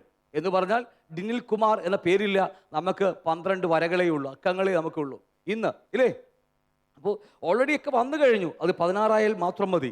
എന്തുമാകട്ടെ, ഈ എല്ലാത്തിനും ഇന്ന് ബാർകോഡിൽ അറിയപ്പെടുകയാണ്. ഉപ്പ് തൊട്ട് കർപ്പൂരം വരെ വാങ്ങണമെങ്കിൽ ബാർകോഡേ ഉള്ളൂ ഇല്ലേ? സാധനം മേടിച്ച് ഇതിങ്ങനെ മെഷീനിൽ കാണിക്കും, നമുക്ക് തരും. ഒന്നുമില്ല, എല്ലാം ബാർകോഡിൽ അറിയപ്പെട്ടു തുടങ്ങി. എല്ലാം നമ്മുടെ മുമ്പിൽ എന്തൊരു സാധനം മേടിക്കാൻ നോക്കി ബാർകോഡാ. പിന്നെ മീ മാർക്കറ്റ് മാത്രം ഞാൻ കണ്ടിട്ടില്ല, എനിക്കറിയത്തില്ല അവിടെ വരുമോ അല്ലേ. എന്താണെങ്കിലും എല്ലാം ബാർകോഡിൽ ഇങ്ങനെ കാണിക്കുക, അടിച്ചു പോരുക. കാരണം ഇതെല്ലാം അവസാന ബാർകോഡ് ചിപ്പിൽ കയറ്റി നമ്മുടെ നെറ്റിലേക്ക് കയറ്റി വെക്കുമ്പോൾ അതെല്ലാം അസ്തമിച്ചു തീരും. അതിലേക്കുള്ള ഓട്ടമാണ് ഈ ലോകം ഓടിക്കൊണ്ടിരിക്കുന്നത്. മനസ്സിലാവുന്നുണ്ടോ? അതുകൊണ്ട് കേബിൾ കടന്നു പോകാൻ നമ്മൾ കഴിഞ്ഞ കണ്ടതാണ്. ഇതിനെക്കുറിച്ചൊക്കെ ഈ ബാർകോഡിലൊക്കെ ആദ്യത്തെ 2 ലൈൻ താന്നിരിക്കും, നടുക്കത്തെ 2 ലൈൻ താന്നിരിക്കും, ലാസ്റ്റ് 2 ലൈൻ താന്നിരിക്കും. അത് 666 അതിൻ്റെ വിലയെന്ന് നമ്മൾ പഠിച്ചായിരുന്നു. ഇതിൻ്റെ വാല്യൂ ആണ്, എല്ലാത്തിനും വാല്യൂകളാണ് മുകളിലെത്തിട്ടിരിക്കുന്നത്. 0 വാല്യൂ 1 2 3 4 5 6 7 8 9 അക്കത്തിനുള്ള വാല്യൂകളാണ് അവിടെ കൊടുത്തിരിക്കുന്നത്. ചിലത് വണ്ണം കുറഞ്ഞ ലൈൻ, ചിലത് വണ്ണം കൂടിയ ലൈനൊക്കെ ഒരുപാട് കാണാൻ കഴിയും നമുക്ക്. അപ്പം എന്തുമാകട്ടെ, ഇതൊക്കെ എല്ലാത്തിലേക്ക് പോയിക്കൊണ്ടിരിക്കുന്നത് എല്ലാം ഒരു ഡിജിറ്റൽ അല്ലെങ്കിൽ എന്താ പറയുക, ഒരു കമ്പ്യൂട്ടറൈസ്ഡ് ലോകത്തിലേക്കൊക്കെ പോയിക്കൊണ്ടിരിക്കുക. അത് അവസാനം വന്ന് ഒരു നെൽമണിയുടെ വലിപ്പമുള്ള ഒരു ചെറിയൊരു നെൽമണി മാത്രം വലിപ്പമുള്ള ഒരു ചിപ്പിൽ വന്ന് അവസാനിക്കും. അത് അവസാനിക്കുമെന്നല്ല, ഓൾറെഡി ഈ ഇൻഫോസിസിൻ്റെ ഡയറക്ടറായ നന്ദൻ സാർ ഇതെല്ലാം ഇന്ത്യക്കാരുടെ 140 കോടി ജനത്തിനും വേണ്ടിയൊക്കെ ഉണ്ടാക്കി വെച്ചിരിക്കുക. ഇനി ഒറ്റ കാര്യം മാത്രമേ ഉള്ളൂ, അവൻ്റെ വിശുദ്ധ മണവാട്ടി ഇവിടെ നിന്ന് പറന്നു കഴിഞ്ഞാൽ ആ സെക്കൻഡിൽ ലോകം ഒരുവൻ ഭരിക്കാൻ തുടങ്ങും. ഒക്കെ അത് ഒരുക്കപ്പെട്ട് കഴിഞ്ഞിരിക്കുകയാണ്, എല്ലാം ഒരുക്കപ്പെട്ട് കഴിഞ്ഞിരിക്കുക. ആ വിശുദ്ധ മണവാട്ടി അല്ലെങ്കിൽ ശരീരമാകുന്ന സഭയാകുന്ന ആലയം ഏത് തലമുറയിലും ഒരാലയമേ ഭൂമിയിൽ പാടുള്ളൂ. ഒരാലയം. പണ്ട് എന്താ പറയുക, ടാബർനാക്കിൽ സമാഗമന കൂടാരമുണ്ടായിരുന്നു ഭൂമിക്കകത്ത്. ഒരു ആലയത്തിൽ മാത്രം ദൈവം വസിക്കത്തുള്ളൂ ഭൂമിയിൽ. അത് സമാഗമന കൂടാരത്തിൽ വസിച്ചു. അതിനുശേഷം മാറ്റപ്പെട്ടു പോയി. ശലോമോൻ ആലയം പണിതു, ആ ആലയത്തിൽ ദൈവം വസിച്ചു. പിന്നെ ഹെരോദാവിൻ്റെ ആലയത്തിൽ ദൈവം വസിച്ചു. നമുക്കറിയാൻ കഴിയും. ഇന്ന് അത് മാറ്റപ്പെട്ടു പോയ ശേഷമാണ് വീണ്ടും ഒരു ദൈവത്തിൻ്റെ മന്ദിരം ഈ ഭൂമിയിലായത്, ഒരാലയം. അത് നമ്മളാകുന്ന ആലയമാണ്. നമ്മൾ ഇവിടുന്ന് പോയി കഴിഞ്ഞാൽ അടുത്ത ആലയം പണിയുവാൻ, 3rd ടെമ്പിൾ പണിയുവാൻ, 3ാമത്തെ ആലയം പണിയുവാൻ വേണ്ടി ഇസ്രായേൽ ഒരുക്കപ്പെട്ട് കഴിഞ്ഞിരിക്കുക. അവരുടെയൊക്കെ ലേവ്യ പൗരോഹിത്യത്തിൽ നിന്ന് ആൾക്കാരെ കണ്ടെത്തി അവർക്ക് പൗരോഹിത്യം ട്രെയിൻ ചെയ്ത് പഠിപ്പിച്ചു വെച്ചിരിക്കുക. യാഗമർപ്പിക്കാൻ ചുവന്ന പശുവിനെയൊക്കെ അവിടെ വളർത്തി അവിടെ ഒരുക്കപ്പെട്ടിരിക്കുക. ഇനി ഒന്നേ മാത്രമേ ഉള്ളൂ, ഈ ആലയം മാറ്റപ്പെട്ടു പോയാൽ മറ്റൊരാലയം ഭൂമി വരും. ഇതൊക്കെ ചില ദിവസങ്ങൾക്കുള്ളിൽ സംഭവിക്കുക, ചില പോകുക, ആ നിമിഷം ഭൂമിയിൽ സംഭവിക്കുക. അത്രയും പടിവാദക്കലാണ് നമ്മുടെയൊക്കെ ജീവിതം നിൽക്കുന്നത്. ഞാൻ വിടുകയാണ്, അതിനെക്കുറിച്ച് നമ്മൾക്ക് ആവശ്യമില്ലെങ്കിൽ പറഞ്ഞു പോകുക. അപ്പോൾ ഇതുകൊണ്ട് ഈ 666 ഏക്കത്ത് ഒരു മനുഷ്യനും വിൽക്കുവാനോ വാങ്ങുവാനോ കഴിയാത്തൊരു കാലഘട്ടത്തിലേക്ക് പോയിക്കൊണ്ടിരിക്കുക. നിങ്ങൾ ഓർക്കണം, നമ്മളിങ്ങനെ ലുലു മാളിലേക്കും ഓരോ മാളുകളിലേക്ക് കയറുമ്പോൾ ഓട്ടോമാറ്റിക്കായിട്ടാണ് ഡോറുകൾ തുറക്കപ്പെടുന്നത്, ഇല്ലേ? കണ്ണ് കാണുമല്ലേ? ഏത് ഷോപ്പുകളിലേക്ക് ഓഫീസിൽ പോകുമ്പോൾ കയറുമ്പോൾ തന്നെ ഡോർ അറിയാതെ ഓപ്പൺ ആകുകയാണ്. പക്ഷേ ഒരു സമയത്ത് ഇനി കർത്താവ് വന്നു പോയ ശേഷം നമ്മൾ കൈവിടപ്പെട്ടു പോയാൽ ലുലുമാളിൻ്റെ മുമ്പിൽ പോയിന്നാൽ ഒരിക്കലും തുറക്കത്തില്ല. അവിടെ നമ്മൾ എന്ത് മന്ത്രം ചൊല്ലിയാലും യേശുവിടെ നാമത്തിൽ തുറക്കെന്ന് പറഞ്ഞാലും തുറക്കത്തില്ല. കാരണം ഈ സാധനം ഇവിടെ വേണം, ഒന്നില്ലെങ്കിൽ ഇവിടെ, ഇല്ലെങ്കിൽ ഇവിടെ. ഇതില്ലെങ്കിൽ ഒരിക്കലും തുറക്കത്തില്ല. ഇന്ന് നമുക്ക് കയറുമ്പോൾ ഡയറക്റ്റ് ചെല്ലുമ്പോൾ തന്നെ എന്ത് അനുസരണയോടെ തുറക്കുന്നല്ലേ നമുക്കറിയാൻ കഴിയും, അല്ലേ? കൈവിടപ്പെട്ടു പോയാൽ തുറക്കാത്ത ദിവസങ്ങൾ വരാൻ പോവുകയാണ്. അന്ന് അവിടെ പോയിട്ട് എന്ത് മന്ത്രം ചൊല്ലിയാലും കാര്യമില്ല. അവിടെ അവർക്ക് ആവശ്യം ഈ സാധനമാണ്. നെറ്റിയിലോ, അല്ലേ, അല്ലെങ്കിൽ വലം കയ്യിൽ ഇവിടെയോ ഇത് ചിപ്പേറ്റില്ലെങ്കിൽ ഒരിക്കലും ഒരു ഡോറ് നമ്മുടെ മുമ്പിൽ തുറക്കപ്പെടത്തില്ല എന്ന കാര്യം മറന്നു പോകരുത്. അല്പം മാത്രം നിങ്ങൾ സംസാരിക്കുക. ഇത് ചതിച്ച് മുദ്രയേൽപ്പിക്കപ്പെടുവാൻ നമ്മൾ കണ്ടു. മൃഗത്തെയും അതിൻ്റെ പ്രതിമയും നമസ്കരിക്കാത്തവർക്കും അതിൻ്റെ പേരിൻ്റെ മുദ്ര ഏൽക്കാത്ത ഏവനും രാവും പകലും സ്വസ്ഥത ഉണ്ടാകുകയില്ല. മുദ്ര ഏൽക്കുന്ന ഏവനും രാവും പകലും സ്വസ്ഥത ഉണ്ടാകുകയില്ല നമ്മൾ കണ്ടു. കൊറോണയെക്കുറിച്ച് കണ്ടപ്പോഴും നമ്മൾ 666 എല്ലാം ഒന്നിലേക്ക് പോകുക. 666 അല്ലേ? കൊറോണയുടെ ജിമാട്രി, ഇപ്പം അതിനെക്കുറിച്ച് അല്പമെടുക്കും. ജിമാട്രിയെ പോലെയുള്ള കണക്കുകൾ കൊണ്ടുള്ള കളികൾ പഠിച്ചാൽ അതെല്ലാം എല്ലാ സംഖ്യകളും ഈ 666 വന്ന് അവസാനിക്കുകയാണ്. ഇതൊരു അബദ്ധവശാൽ സംഭവിച്ചതല്ല. ഈ കൊറോണയുടെ പേരിട്ടത് പോലും അബദ്ധവശാൽ സംഭവിച്ചതല്ല. ഇതൊക്കെ ലോകം മുൻകൂട്ടി കണ്ടുവച്ചിരിക്കുക. കാരണം കൊറോണയ്ക്കും അതിൻ്റെ ഒരു വാല്യൂ ഉണ്ട്, 666. കാരണം അതിൻ്റെ പിന്നിൽ എന്തുണ്ട്? അതിൻ്റെ പിന്നിൽ ഒരു വലിയൊരു സമൂഹത്തിന്, ഒരു രാഷ്ട്രീയ നേതാവിന് ഈ ഭൂമിയെ ഭരിക്കാൻ തക്കവണ്ണം ഒരുക്കപ്പെടുവാൻ വേണ്ടി സംഭവിച്ച ഒന്നാണ് ഇത്. ഓക്കെ, ഞാൻ കടന്നു പോകുക. ലോകം മുഴുവനും ഒരു മനുഷ്യരിലേക്കും ഒരു ലോകമായി മാറാൻ പോകുന്നു. ഒരു സോഷ്യൽ സെക്യൂരിറ്റി നമ്പർ വെച്ചാൽ ഒറ്റ ചിപ്പിലേക്ക് പോവുകയാണ്. എല്ലാം ഒന്നിലേക്ക് പോയിക്കൊണ്ടിരിക്കും. നമുക്ക് അയച്ച് കണ്ടതാ. ഇനി ഇപ്പം സംഭവിക്കാൻ പോകും. നമ്മൾ അവിടെ ഇന്നലെ ഇവിടെയാണ് പറഞ്ഞ് അവസാനിപ്പിച്ചു. നമ്മൾ വെളിപ്പാട് 13-ാം അധ്യായത്തിൽ നമ്മൾ പഠിച്ചതുപോലെ ചെറിയവരും വലിയവരും സമ്പന്നന്മാരും ദരിദ്രന്മാരും സ്വതന്ത്രന്മാരും ദാസന്മാരുമായ എല്ലാവർക്കും വലൻ കൈമേലോ, അല്ലേ, നെറ്റിയിൽമേലോ മുദ്ര കിട്ടുമാറും മൃഗത്തിൻ്റെ പേരോ പേരിൻ്റെ സംഖ്യ ആയ മുദ്രയുള്ളവനല്ലാതെ വാങ്ങുവാനോ വിൽക്കുവാനോ ചെയ്യുവാൻ വയ്യാതെ ആക്കുന്നു. ഇവിടെ ജ്ഞാനം കൊണ്ട് ആവശ്യം. ബുദ്ധിയുള്ളവൻ ഈ മൃഗത്തിൻ്റെ സംഖ്യ ഗണിക്കട്ടെ. അത് മനുഷ്യൻ്റെ സംഖ്യ എത്രേ? അതിൻ്റെ സംഖ്യ 666. ബൈബിൾ ഒരിടത്ത് പോലും ഇതിന് ഒരു ഇണവചനമില്ല. അതുകൊണ്ട് ഇവിടെ മാത്രം എടുത്തു പറയുന്നു, ഇത് ജ്ഞാനമുള്ളവൻ, അല്ലേ? ഇവിടെ ജ്ഞാനം കൊണ്ട് ആവശ്യം. ബുദ്ധിയുള്ളവൻ, അല്ലാത്തവർക്കില്ല. ഇത് ബുദ്ധിയുള്ളവന് മാത്രമേ ലഭിക്കത്തുള്ളൂ. കാരണം ഒരു ഇണവചനം ഇതിലില്ല. ബൈബിൾ പഠിച്ചാൽ, ബൈബിൾ ആഗോളമായി പഠിച്ചാൽ രണ്ട് പേർ ഒരേപോലെ പറഞ്ഞാൽ അത് സത്യമാണ്. ഇവിടെ അപ്പോസ്തലൻ പറഞ്ഞു, അവിടെ പ്രവാചകൻ പറഞ്ഞ സത്യമാണ്. ഇല്ല, അവിടെ സങ്കീർത്തനക്കാരൻ പറഞ്ഞു, ഇവിടെ അപ്പോസ്തലന്മാർ ആരെങ്കിലും പറഞ്ഞത് സത്യമായിരിക്കും. കാരണം രണ്ടും ഒരേ വചനങ്ങളാണ്. ഇത് ഇണവചനമേ ഇല്ല ഇതിന്. ഇതിനെ കൂട്ടി നിർത്തുവാൻ ഒറ്റ വചനം പോലും പഴയ ബൈബിൾ ഒരിടത്ത് പോലും ഇല്ല. പിന്നെ ദാനിയേൽ പുസ്തകത്തിൽ അല്പം മാത്രമുണ്ട്. അതിനെക്കുറിച്ച് അല്പമായി നിങ്ങളോട് പിന്നീട് സംസാരിക്കും. അപ്പോൾ അതുകൊണ്ട് ഇവിടെ പറയും, ജ്ഞാനം കൊണ്ട് ഇവിടെ ആഗോളമായൊരു ബൈബിൾ പഠിച്ചാൽ മാത്രമേ നമുക്ക് ഇതിൻ്റെ സത്യങ്ങളെ മനസ്സിലാക്കാൻ കഴിയത്തുള്ളൂ. ആഗോളമായി ഉൽപ്പത്തി മുതൽ വെളിപ്പാട് വരെ പഠിച്ചാൽ, പ്രവാചകന്മാരുടെ പുസ്തകം പഠിച്ചാൽ മാത്രമേ ഇതിനെക്കുറിച്ച് നമുക്ക് എന്തെങ്കിലും മനസ്സിലാക്കാൻ കഴിയത്തുള്ളൂ. അതുകൊണ്ട് ബുദ്ധിയുള്ളവൻ മൃഗത്തിൻ്റെ സംഖ്യ ഗ്രഹിക്കേണ്ടത് പറഞ്ഞത് നമ്മൾ കണ്ടു. ആധാർ കാർഡിന് 12 അക്കങ്ങളാണ്, ഡിജിറ്റുകളാണ് നമുക്കല്ലേ. അത് മാറിക്കൊണ്ടിരിക്കുന്നു പതിയെ പതിയെ. ഇപ്പോൾ നമ്മുടെ കയ്യിലിരിക്കുന്ന ATM കാർഡിന് 16 ഡിജിറ്റുകളാണ്. ഇനി 18 ആകാൻ വേണ്ടി ചില 2 അക്കം കൂടി കൂടുതൽ എക്സ്ട്രാ മതി അല്ലേ. ഇപ്പോൾ 16, ഇപ്പോൾ ATM കാർഡ് നോക്കിയാൽ നിങ്ങളുടെ ATM കാർഡിൽ 4 ഗ്രൂപ്പുകളാണ്, 16 വരകളാണ്, 16 അക്കങ്ങളാണ്. മനസ്സിലാവുന്നുണ്ടോ? ഇനി അതുകൊണ്ട് ചതച്ച് മുദ്രയേൽപ്പിക്കുമെന്ന് പറഞ്ഞാൽ ഇനി 2 വരകൾ, 2 അക്കങ്ങൾ കൂട്ടിച്ചേർക്കുവാൻ നമ്മുടെ അനുവാദം വേണ്ട. ഇപ്പോൾ നമുക്ക് അനുവാദം വേണം. നമ്മുടെ അനുവാദമില്ലാതെ ഗവൺമെൻറ് എടുക്കാൻ പാടില്ല. പക്ഷേ ആ കാലഘട്ടത്തിൽ നമ്മുടെ ഒന്നും ഒരു അനുവാദം വേണ്ട. ഗവൺമെൻറ് ഡയറക്റ്റ് തീരുമാനിക്കാം. 2 അക്കം കൂടി എക്സ്ട്രാ കൂട്ടിച്ചേർത്ത് അത് എതിർ ക്രിസ്തുവിൻ്റെ പേരിൻ്റെ സംഖ്യയോട് ചേർക്കുവാൻ ആരുടെ അനുവാദമില്ലാതെ അവരുടെ കമ്പ്യൂട്ടറിൽ ഇത് ശരിയാക്കിയെടുക്കും. അതുകൊണ്ടാണ് നമ്മുടെയൊക്കെ ഡാറ്റകൾ ഇപ്പോൾ ഒരുവൻ്റെ ലാപ്ടോപ്പിൻ്റെ മുമ്പിൽ ഇരിക്കുന്നത്. മനസ്സിലാവുന്നുണ്ടോ? ഒരുവൻ്റെ ലാപ്ടോപ്പ് വന്ന് ഇനി അവന് എന്ത് വേണമെങ്കിൽ ചെയ്യാം. എൻ്റെ ബാങ്ക് ബാലൻസ്, എൻ്റെ വീട്, എനിക്ക് എത്ര കാറുണ്ട്, എത്ര വീടുണ്ട് അല്ലേ, എല്ലാം അവനറിയാം. നമ്മുടെയൊക്കെ വിചാരം നമ്മൾ ഒളിച്ചു വെച്ച് പാത്ത് വെച്ചിട്ടിരിക്കുക അല്ലേ. അലമാരി ലോക്കറിലൊക്കെ ഒളിപ്പിക്കുമ്പോൾ ഓർത്താൽ മതി, ഇതൊക്കെ ഓപ്പണായി ലോകം മുഴുവൻ കമ്പ്യൂട്ടർ എല്ലാവർക്കും അറിയാം. ഇതൊക്കെ നമ്മുടെ വിചാരം ആരും അറിയില്ലെന്നാ. നമ്മൾ ചെയ്യുന്ന ബിസിനസ്, നമ്മൾ ചെയ്യുന്ന ജോലി അല്ലേ. ഞങ്ങളെപ്പോൾ വീട് പണിത് വെക്കുന്ന ആൾക്കാണെങ്കിൽ വിറ്റത് ആർക്കാണെന്ന് പോലും ഇപ്പം എല്ലാം നമ്മളറിയാത്തതുകൊണ്ടാ. ഇതെല്ലാം നമ്മളെക്കുറിച്ചുള്ള മുഴു ഡാറ്റകളൊക്കെ ഇന്ന് ഒരുവൻ്റെ ലാപ്ടോപ്പിൻ്റെ മുമ്പിലുണ്ട്. മനസ്സിലാവുന്നുണ്ടോ ഞാൻ പറഞ്ഞു വരുന്നത്? ഇത് പാകട്ടെ. അപ്പം അതുകൊണ്ട് ഇനി ഒരു 2 വരകൾ, 2 അക്കങ്ങൾ മാത്രം കൂടിച്ചേർത്താൽ മതി. അത് ഒരുവൻ്റെ പേരിൻ്റെ സംഖ്യയായിരിക്കും. 18 അക്ഷരങ്ങളുള്ള ഒരുവനായിരിക്കണമെന്ന് ഞങ്ങൾ വിശ്വസിക്കുന്നു. എന്ത് പാകട്ടെ, കർത്താവ് നമ്മൾ സഹായിക്കട്ടെ. ഇത്ര മനസ്സിലായി നിങ്ങൾക്ക്? ഓക്കെ. അതുകൊണ്ട് ഇത് അല്പമായി നമ്മൾ പഠിച്ചേ മതിയാകത്തുള്ളൂ. കാരണം ജിമാട്രിയ എന്ന് പറയുന്ന ഒരു ന്യൂമറിക് സയൻസാണത്. സയൻസാണ്, നമുക്ക് വലിയ അത്ര വലിയ കാര്യമായിട്ട് വേണമെന്നില്ല. ഗ്രീക്ക്, ഹീബ്രു, ഇംഗ്ലീഷ്, ലാറ്റിൻ, പ്രത്യേകിച്ച് ലാറ്റിൻ ഭാഷയാണ് ഏറ്റവും കൂടുതൽ കാണുന്നത്. ഈ 4 ഭാഷയിലൊക്കെ അക്ഷരമാലകൾ നമുക്ക് ABCDFG 26 അക്ഷരങ്ങളുള്ള അതിനൊക്കെ ഒരു വില കൊടുത്താൽ, ഒരു വാല്യൂ ആ ഓരോ അക്കത്തിന് Aക്ക് 1 അല്ലെങ്കിൽ Aക്ക് 6 കൊടുത്താൽ അതിനെ നമുക്ക് കണക്കൂട്ടി എടുത്താൽ എല്ലാം 666 പോകുന്നത്. അതിന് ജിമാട്രിയ എന്നാണ് അതിന് പറയുന്നത്. ലോകത്തിൽ ഒരുപക്ഷെ നമുക്ക് അറിയാൻ പറ്റില്ലെങ്കിലും അതിന് പറയുന്ന പേരാ ജിമാട്രിയ എന്ന്. ന്യൂമറിക്കൽ സയൻസ് ആണത്. എന്തുമാകട്ടെ, ഈ 4 ഗ്രീക്ക്, ഹീബ്രു, ഇംഗ്ലീഷ്, ലാറ്റിൻ എന്നീ 4 ഭാഷകളിൽ ഏതെങ്കിലും നമ്മുടെ അതിൻ്റെ ABCD പോലത്തെ അക്ഷരങ്ങൾക്ക് ഒരു വില കൊടുക്കുകയാണെങ്കിൽ അതിന് അവസാനം എല്ലാം കൂട്ടി ഹരിച്ചും ഗുണിച്ചും പറഞ്ഞു വന്നാൽ അതിൻ്റെ എല്ലാം അവസാനം 666 പോകുകയാണ്. ഞാൻ ഈ പറഞ്ഞു വരുന്നത് അല്പം നിർത്തി സംസാരിക്കുന്നത് ഇനി വരാൻ പോകുന്ന കാര്യങ്ങളാണ്. ഒരുപക്ഷെ ഇതിനൊരുപാട് വ്യാഖ്യാനങ്ങൾ ലോകത്ത് പലതും കേൾക്കാൻ കഴിയും. എനിക്ക് പറഞ്ഞ് മനസ്സിലാവുന്നുണ്ടോ?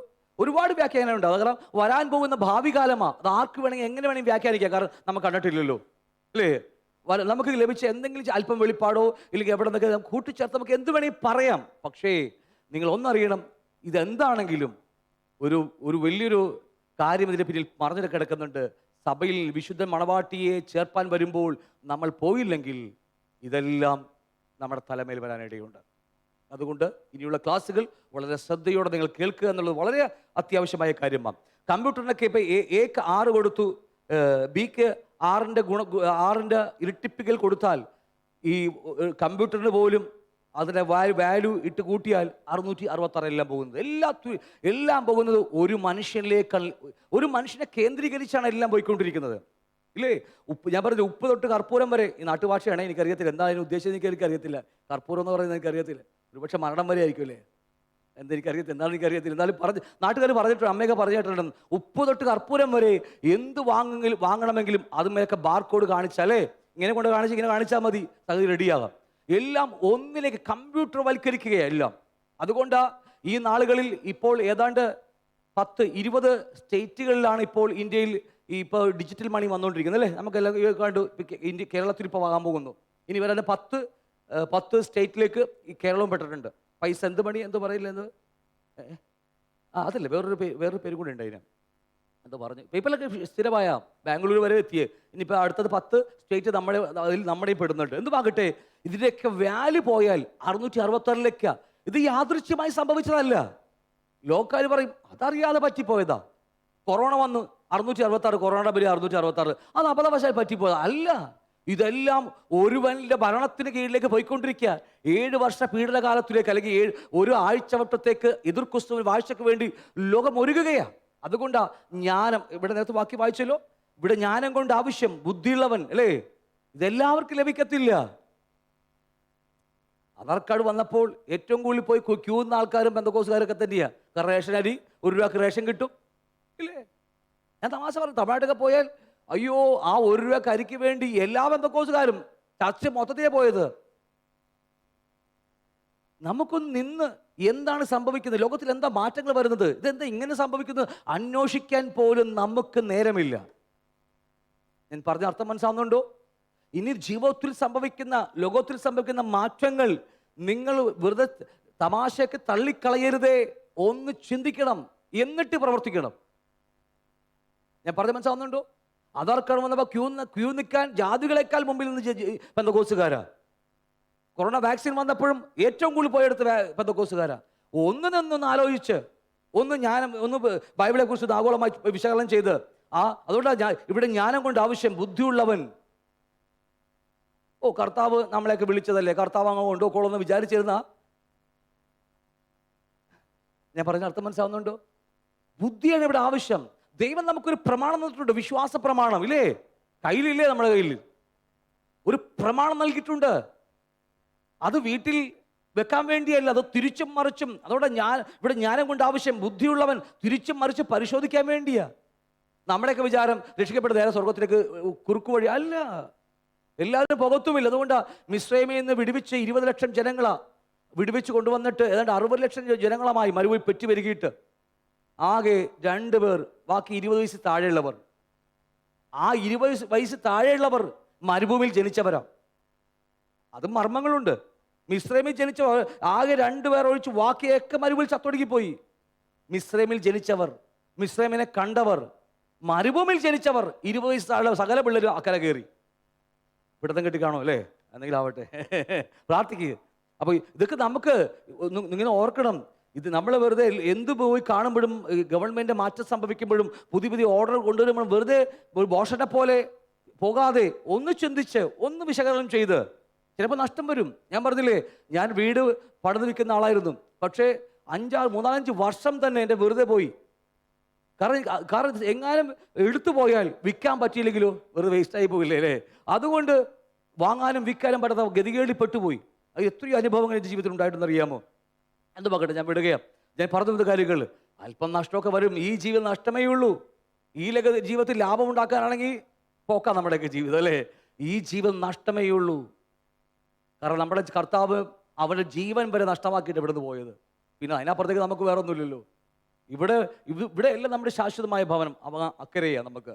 അപ്പം എന്തുമാകട്ടെ, ജിമാട്രിയ പോലെയുള്ള കണക്കുകൾ പരിശോധിച്ച് നോക്കിയാൽ അവിടെയൊക്കെ എല്ലാം വന്ന് അവസാനിക്കുന്നത് 666ലേക്കാണ്. ഓക്കെ, ഈ മാർക്ക് ഓഫ് ദ ബീസ്റ്റ് ഞാൻ കഴിഞ്ഞ ആഴ്ച പറഞ്ഞോളാം, എൻ്റെ ഓർമ്മ ശരിയാണെങ്കിൽ. ബാറക് ഹുസൈൻ ഒബാമയ്ക്ക് പണ്ടൊരു വണ്ടി കൊടുത്തു ഗവൺമെൻറ്. അന്ന് ആദ്യമായി പ്രസിഡന്റ് ആയ സമയത്ത് അദ്ദേഹത്തിന് ഒരു കാറ് കൊടുത്തു, ബീസ്റ്റ് എന്ന് പറയുന്ന കാറല്ലേ. ഇവിടെ നിന്ന് അവിടെ വരെ നീളമുണ്ട്, ഒരു അംബാസിഡർ പോലത്തെ കാറാ. പക്ഷേ ഇത്ര നീളമുണ്ട് അതിന്. എത്ര ബോംബിട്ടാലും പൊട്ടാത്ത, അല്ലേ, വെടി തകരാത്തൊരു വല്ലാത്ത എത്രയോ കോടികൾ രൂപ അതിൻ്റെ വില അതിനിട്ടെന്ന് പറഞ്ഞ് എന്തൊക്കെയോ പറയും. അന്നും ആ ബീസ്റ്റ് ആ വണ്ടിക്ക് പേരിട്ടത് വേറൊന്നുമല്ല, അല്ലേ? നമുക്ക് സിയോൺ എന്നൊക്കെ പറഞ്ഞ് പണ്ട്, അല്ലേ, നമ്മൾ എന്തൊക്കെ സാറാണ് സിയോൺ എന്നൊക്കെ പേരൊക്കെ ഇടുമ്പോൾ, അല്ലേ, ഇടുമ്പോൾ അത് ബീസ്റ്റ് എന്നാണ് അവർ ഇട്ടത്. കാരണം നമുക്ക് അന്ന് പേടിയായിരുന്നു. കാരണം എല്ലാം വെച്ച് ബാരക് ഹുസൈൻ ഒബാമ 18 അക്ഷരം പേര് നോക്കിയപ്പോൾ പുള്ളിയുടെ പേര് പുള്ളി കൊള്ളാം, അന്തിക്രിസ്തുവായിട്ട് ചേരും. 2 പുള്ളിയുടെ വണ്ടിയുടെ പേര് ബീസ്റ്റ്, സമുദ്രത്തിൽ നിന്ന് കയറി വരുന്ന മൃഗം എന്ന് പറഞ്ഞപ്പോൾ അതും ഏതാണ്ട് ഒത്ത്. ഞങ്ങളുടെ കൂടെ ഉണ്ടായിരിക്കുന്നത് എനിക്കൊക്കെ അറിയാം നമ്മൾ എത്രമാത്രം ഒളിച്ചും പാത്തും ജീവിച്ച കാലഘട്ടത്തോട്. സത്യം പറയാൻ വേണ്ടിയാ. നമുക്ക് വേണമെങ്കിൽ പോയി മോശം ചെയ്യാം, പക്ഷേ ആരും ഓർക്കണം, ഈ ആയുസ് ബുദ്ധിയോടെ പ്രവർത്തിക്കണം. ജ്ഞാനം കൊണ്ട് അവിടെ ആവശ്യമുണ്ട്. എന്ത് പാകട്ടെ, അതുപോലെ ഈ മാർക്ക് ഓഫ് ദ ബീസ്റ്റിൻ്റെ പഠിച്ചാൽ അതിനും അക്ഷരങ്ങൾക്ക് വില കൊടുത്താൽ 666. ഈ ബയോ ഇംപ്ലാന്റ് പറഞ്ഞ ഒരു സിസ്റ്റമാണ് ഇനി വരാൻ പോകുന്നത്. എന്ന് പറഞ്ഞാൽ ചിപ്പ് ഇംപ്ലാന്റ് ചെയ്യുന്ന പരിപാടി.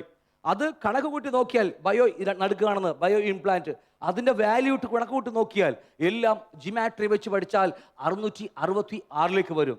ഈ മോണ്ടെക്സ് ചിപ്പ് എന്ന് പറയും. ഇപ്പോൾ ലോകത്തിലെമ്പാടും രാജ്യങ്ങളിലും മിക്ക രാജ്യങ്ങളിലും ഈ മോണ്ടെക്സ് പോലത്തെ ചിപ്പുകളാണ് വന്നിരിക്കുന്നത്, അവർ റെഡി ആയിക്കൊണ്ടിരിക്കുന്നത്. അതിൻ്റെ വാല്യൂ പഠിച്ചാൽ 666. അപ്പൊ വെറുതെ എന്തെങ്കിലും യാദൃച്ഛികമായി സംഭവിക്കുന്നതല്ല ഇതൊക്കെ മറവിൽ ഒരു സത്യമുണ്ട്. ഇതെല്ലാം 666 18 അക്കങ്ങളുള്ള ഒരുവന്റെ ഭരണത്തിന് കീഴിലേക്ക് പോയിക്കൊണ്ടിരിക്കുകയാണ്. എനിക്ക് പറഞ്ഞതിന് അർത്ഥം മനസ്സിലാവുന്നുണ്ടോ? ഓക്കെ, നിങ്ങൾക്ക് ആവശ്യമുണ്ടെങ്കിൽ ഞാൻ PDF അയച്ചു തരാം, ആവശ്യമുള്ളത് പറഞ്ഞാൽ മതി. ഓക്കെ, എബ്രായ ഭാഷ അതിൽ 6 നിങ്ങൾക്കറിയാം, 119 സംഘത്തിലുണ്ട് അതിനെക്കുറിച്ച്. എബ്രായ ഭാഷ 6 പറയുന്ന പേരാ വൗ, അല്ലെങ്കിൽ W എന്ന് പറയുന്ന പേരാ. ഈ 119 സങ്കീർത്തനത്തിൽ ഈ പറഞ്ഞ പോലെ 22 അക്ഷരമാലകളാ. ABCD 26 അല്ലേ? ABCD അല്ലേ?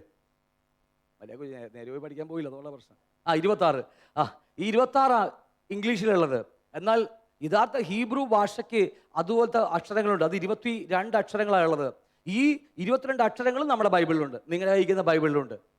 നമുക്ക് ഹീബ്രു പഠിക്കണമെങ്കിൽ അവിടെ നമ്മുടെ ബൈബിൾ നോക്കിയാൽ 119 സങ്കീർത്തനം എടുത്താൽ അതിൻ്റെ സേല എന്ന് പറയുന്നവർക്ക് ഒരു വാക്ക് കാണാൻ കഴിയും. നിർത്തിയിട്ട് അവർ വീണ്ടും പാടുന്നൊരു പരിപാടിയാണ്. അവിടെ സ്റ്റോപ്പ്, അവിടെ നിർത്തി അവിടെ നിന്ന് ആലോചിക്കുന്ന പരിപാടിയാണ്. അടുത്തതിലേക്കുള്ള ആലോചനയാണ് അവിടെ നടക്കുന്നത്. എന്തുമാകട്ടെ, അവിടെയൊക്കെ നമുക്ക് കാണാൻ കഴിയുന്ന ഒരു വാക്കാണ് ഈ 22 അക്ഷരമാലയായ ഹീബ്രുയുടെ ഓരോ അക്ഷരങ്ങൾ. അതിൽ 6ാമത്തെ അക്ഷരം കൊടുത്തിരിക്കുന്നത്, അതിന് 6 പറയുന്ന പേരാ വൗ എന്ന് പറഞ്ഞ പറയും, W എന്ന് പറയുന്നതിന്. മനസ്സിലാവുന്നുണ്ടോ? ഓക്കെ, എന്ന് നോക്കട്ടെ, അല്പം പിന്നീട് ഞാൻ ചിന്തിക്കാം. ഗൂഗിൾ ക്രോം ആരെയും പഠിപ്പിക്കേണ്ട ആവശ്യമൊന്നുമില്ലല്ലോ നമുക്കല്ലേ. രാവിലെ പോലെ വൈകിട്ട് സമയം കിട്ടുമ്പോഴൊക്കെ നമ്മൾ ഇതുമേട്ട കൊത്തിക്കൊണ്ടിരിക്കുന്നത് അല്ലേ. ഒക്കെ വിശുദ്ധന്മാരിപ്പോ അല്ലേ. ഗൂഗിൾ ക്രോം എല്ലാവർക്കും അറിയാം. നമ്മുടെ കയ്യിലിരിക്കുന്ന മൊബൈലിൽ ഒരു ദിവസമെങ്കിലും നോക്കാത്ത ആൾക്കാർ കുറവായിരിക്കും ഇല്ലേ. എന്തുവാകട്ടെ, ഇല്ലാത്തവർക്കായി സ്തോത്രം, ഉള്ളവർക്കും സ്തോത്രം. അപ്പം എന്തുവാകട്ടെ, ഓക്കെ, ഈ ഗൂഗിൾ ക്രോം ഉണ്ടാക്കുന്ന സിമ്പിളാണ് കാണുന്നത്. ഈ എല്ലാ നിങ്ങളുടെ മൊബൈലൊക്കെ ഉണ്ട്. ആ കളറെടുത്ത് മാറ്റിയാലുണ്ടല്ലോ, അതിനെല്ലാം അവിടേക്ക് 6ന്റെ 3 വരകളാണ്, 3 കെട്ട് 6 സാധനങ്ങളാണ് 3 കിടക്കുന്നത്. നമ്മൾ അറിയുന്നില്ല. ഇതിന് പിന്നിൽ ഒരുവന്റെ ഭരണത്തിന് കീഴിലേക്ക് ലോകം പോയിക്കൊണ്ടിരിക്കുകയാണ്. ഗൂഗിൾ ക്രോം പോലും അങ്ങനെയാണ് ഉണ്ടാക്കി വെച്ചിരിക്കുന്നത്. ഇത് യാദൃശ്യമായി സംഭവിച്ചാണോ? അല്ല. ഇത് ഒരുവനിലേക്കുള്ള യാത്രയ്ക്കൊരുങ്ങുകയാണ് മനുഷ്യനെല്ലാവരും. അല്ലെങ്കിൽ ഒരു യുഗം കടക്കാൻ പോകുന്നു, മറുയുഗത്തേക്ക് പോകാൻ പോകുകയാണ്. അതിന് മുന്നോടിയായി നമ്മളെ പഠിപ്പിക്കാൻ വേണ്ടി വെച്ചിരിക്കുക. ഈ 3 ആറുകൾ ക്രോസ് ചെയ്തിട്ടാൽ ഈ ഗൂഗിൾ ക്രോം ആകും. നമുക്ക് എല്ലാവർക്കും അറിയാം, അത്രമാത്രം എല്ലാവർക്കും സുപരിചിതമായ ഒരു എംബ്ലമാണ് ഗൂഗിൾ ക്രോമിന്റെ എംബ്ലം. ഓക്കെ, മുന്നോട്ട് കടന്നു പോകാം.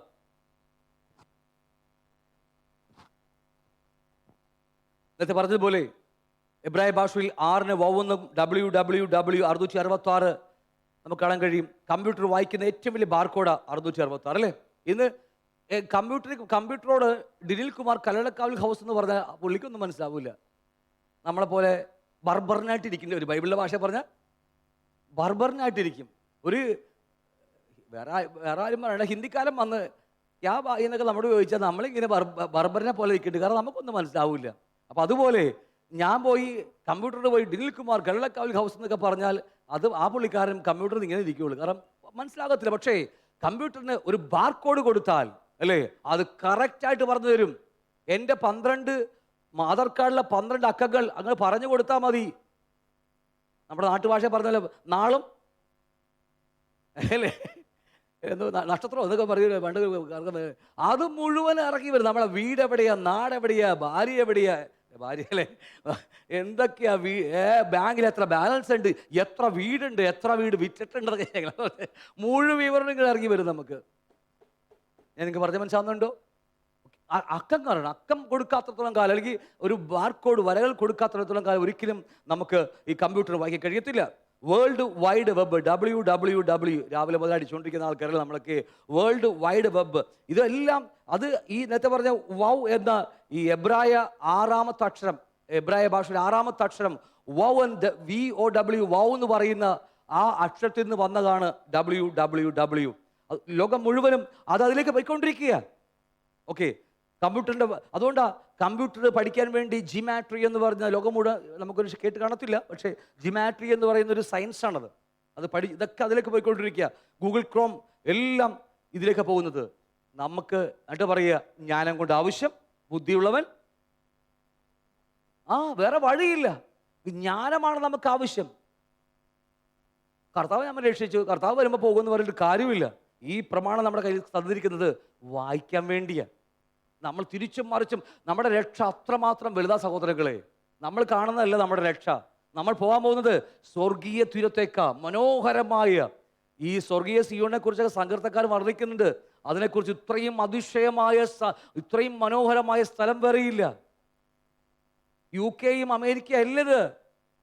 നമുക്ക് മനുഷ്യന്റെ ചിന്തകൾ കൊതുങ്ങാത്തതാ. സങ്കീർത്തനം എപ്പോഴെങ്കിലും നമുക്ക് എടുക്കാം. സിയോനെ കുറിച്ച് ക്ലാസ് എടുക്കുമ്പോൾ അത്രയ്ക്കും മനോഹരമായ നമ്മുടെ അപ്പൻ്റെ വീട്ടിലേക്കാണ് പോകുന്നത്. അവിടെ ഇപ്പോൾ നമ്മുടെ ഈ പരിപാടി നടക്കത്തില്ല. അതുകൊണ്ട് ഇവിടെ വെച്ച് ഒരുങ്ങുകയാ. നമ്മൾ ഈ പഠിക്കുന്നത് പോലും നമ്മുടെ അപ്പൻ്റെ മനസ്സറിയാൻ വേണ്ടിയാ. മനസ്സിലാവുന്നുണ്ടോ? എന്തായാലും ഞാൻ ഇതുവരെ ഈ നമ്മുടെ വണ്ടിക്ക് പോകുമ്പോൾ വണ്ടിക്ക് അപ്പുറത്ത് പോണേ വണ്ടി ടോളിനെന്താ പറയില്ല, ഫാസ്ടാഗൊക്കെ വന്നിട്ട് കൂടിപ്പോയി ഒരു 3-4 വർഷമായി എത്രയൊക്കെ ആയുള്ളൂ. ഞാൻ 10, 12, 13 വർഷം പ്രസംഗിച്ചു തുടങ്ങിയ ഫാസ്ടാഗിനെ കുറിച്ചും ഈ അതൊക്കെ വരുന്നതിന് മുമ്പേ അതൊക്കെ പ്രസംഗിച്ചു തുടങ്ങിയതാണ്. പക്ഷെ അന്ന് പ്രസംഗിച്ചതൊക്കെ അതുപോലെ നമ്മുടെ ജീവിതത്തിൽ സംഭവിച്ചതൊക്കെ ഞാൻ ഇന്ന് ഓർക്കുന്നുണ്ട്.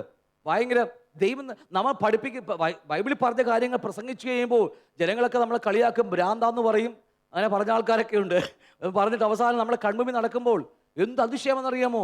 ഇനിയും വരാൻ പോകുന്ന കാര്യങ്ങൾക്ക് ഹല്ലേലൂയ പറഞ്ഞ ഒരു വട്ടം കൂടി ഇതൊക്കെ സംഭവിക്കാൻ പോകുക. എന്തുമാകട്ടെ, ഇതെല്ലാം ഒരു ആഗോളമായ ഒരു ലോകത്തിലേക്ക്, ഒരു വല്ല കൈക്കീഴിലേക്ക് പോയിക്കൊണ്ടിരിക്കുന്ന കാര്യം മറന്നു പോകരുത്. WWW നമ്മൾ കണ്ടു, വേൾഡ് വൈഡ് വെബ്. ഒരു ചിലന്തി വല വിരിച്ച് വർഷങ്ങളേറെയായി അവൻ ആ കുരുക്കിൽ നമ്മെ കുരുക്കിക്കൊണ്ടിരിക്കുകയാണ് അല്ലേ? ചിലന്തി വല അറിയാമെന്നേക്കല്ലേ? ചിലന്തി വല കൂട്ടുമെന്ന് കണ്ടിട്ടുണ്ടോ? നമ്മൾക്ക് പായ നെയ്യുന്നതിനേക്കാൾ സൂപ്പറായിട്ട് ചിലന്തി വല കൂട്ടി വെച്ചിരിക്കുന്നത് നമുക്ക് കാണാൻ കഴിയും. പലപ്പോഴും ഞാൻ എൻ്റെ വണ്ടി കാർ എടുക്കാൻ വേണ്ടി പോകുമ്പോൾ ചിലപ്പോൾ 2-3 ദിവസം കഴിഞ്ഞിട്ടൊക്കെ ചിലപ്പോൾ ഒരാഴ്ച കഴിഞ്ഞാൽ എടുക്കുമ്പോൾ അങ്ങനെ അറിയില്ല. നമ്മൾ ചെന്ന് പോകുമ്പോഴാണ് മുഖത്ത് മൊത്തത്തിൽ ആ വല നമുക്ക് കാണാൻ പറ്റത്തില്ല. നമുക്ക് പോയി വീട് കഴിയുമ്പോഴാണ് പിന്നെ നമ്മൾ അടുക്കളത് വലിച്ച് ഓരോന്ന് പറിച്ച് കളയും അല്ലേ? ഇതിനെയൊക്കെ വലിച്ച് കളയും. മുടിയൊക്കെ പോയി കഴിയും. പിന്നെ അത് പിന്നെ വരയില്ല എന്നാലും പോലും അല്ലേ? എന്തോ ആവട്ടെ, നമ്മൾ അറിയില്ല, പോയി പെടുകയാ. ഈ ചിലന്തി വല കിട്ടുന്നത് എന്താണെന്നറിയാമോ? അതിന് ഇരപിടിക്കാൻ വേണ്ടിയാ. നിങ്ങൾക്ക് ആ പടത്തിൽ കാണാൻ കഴിയും. ഈ പറവകളിൽ ചെറിയ ഇൻസെക്ട്സ് ഒക്കെ, ചെറിയ ജീവികളൊക്കെ, ഇതൊക്കെ പറന്ന് ആ വലയിൽ വന്ന് വീഴുമ്പോൾ അവനെ പിടിച്ചെടുക്കുക, ട്രാപ്പിലാക്കുക, ചതിക്കുക. നമ്മൾ അറിയുന്നത് പോലുമില്ല. അതുകൊണ്ടാണ് വേൾഡ് വൈഡ് വെബ് ആഗോളമായി ചിലന്തി വല വിരിച്ചിരിക്കുക പിശാചെന്ന്. ഇതിപ്പോ ഈ ഒരു 8 കാലിക്ക് തിന്നാൻ വേണ്ടിയുള്ള ചിലന്തി വല ചെയ്തുള്ളൂ. ഒരു പക്ഷേ അല്പം ചെറിയ ഉണ്ടാവും. നമുക്ക് നമ്മുടെ വീട്ടിൽ ദിവസം കാണുന്നത് അല്ലേ? 2 ദിവസം അടിച്ചു വാരിയില്ലെങ്കിൽ നമുക്കറിയാൻ കഴിയും അവിടെ ചിലന്തി വല വരുന്നത്. 2 ദിവസം അടിച്ചു വാരില്ലെങ്കിൽ നമുക്കറിയാൻ പറ്റും. ഇതൊക്കെ ട്രാപ്പിലാക്കുകയാണ് നമ്മളെ. ഇത് വേൾഡ് വൈഡ് ആഗോളമായി വല വിരിച്ചിരിക്കുകയാണ്. ഞാൻ പറഞ്ഞ് മനസ്സിലാവുന്നുണ്ടോ? ആഗോളമായി. അതുകൊണ്ട് ജ്ഞാനം കൊണ്ട് ആവശ്യം ബുദ്ധിയുള്ളവൻ. നമ്മൾ അറിഞ്ഞില്ലെങ്കിൽ പിന്നെ ആരറിയും? ജാതികളെ സംബന്ധിച്ച് അവർക്ക് കുഴപ്പമില്ല, പക്ഷെ നമുക്ക് അങ്ങനെയില്ല. ഇതൊരു ചതിയിലേക്ക് പോയിക്കൊണ്ടിരിക്കുക, ആഗോളമായി ചതിയിലേക്ക് പോയിക്കൊണ്ടിരിക്കുക. അതുകൊണ്ട് ഇതുപോലെ വല വിരിച്ച് ആ വലയിൽ വീഴാതിരിക്കാൻ വേണ്ടിയാ ഞാൻ പറഞ്ഞത്. കമ്പ്യൂട്ടർ തുറന്നിട്ട് ഇടയ്ക്കൊന്ന് ഇങ്ങനെ നോക്കണ കാര്യമല്ല പറഞ്ഞത് ഇല്ലേ? അവിടെ എത്ര വിലക്കുറവുണ്ടോ, അല്ലെങ്കിൽ എന്തെങ്കിലും മെറ്റീരിയൽസ്, ഞങ്ങൾ നോക്കാറുണ്ട്, സിമെന്റിന് വില ജസ്റ്റ് നോക്കാറുണ്ട്, അതല്ല ഞാൻ പറയുന്നത്.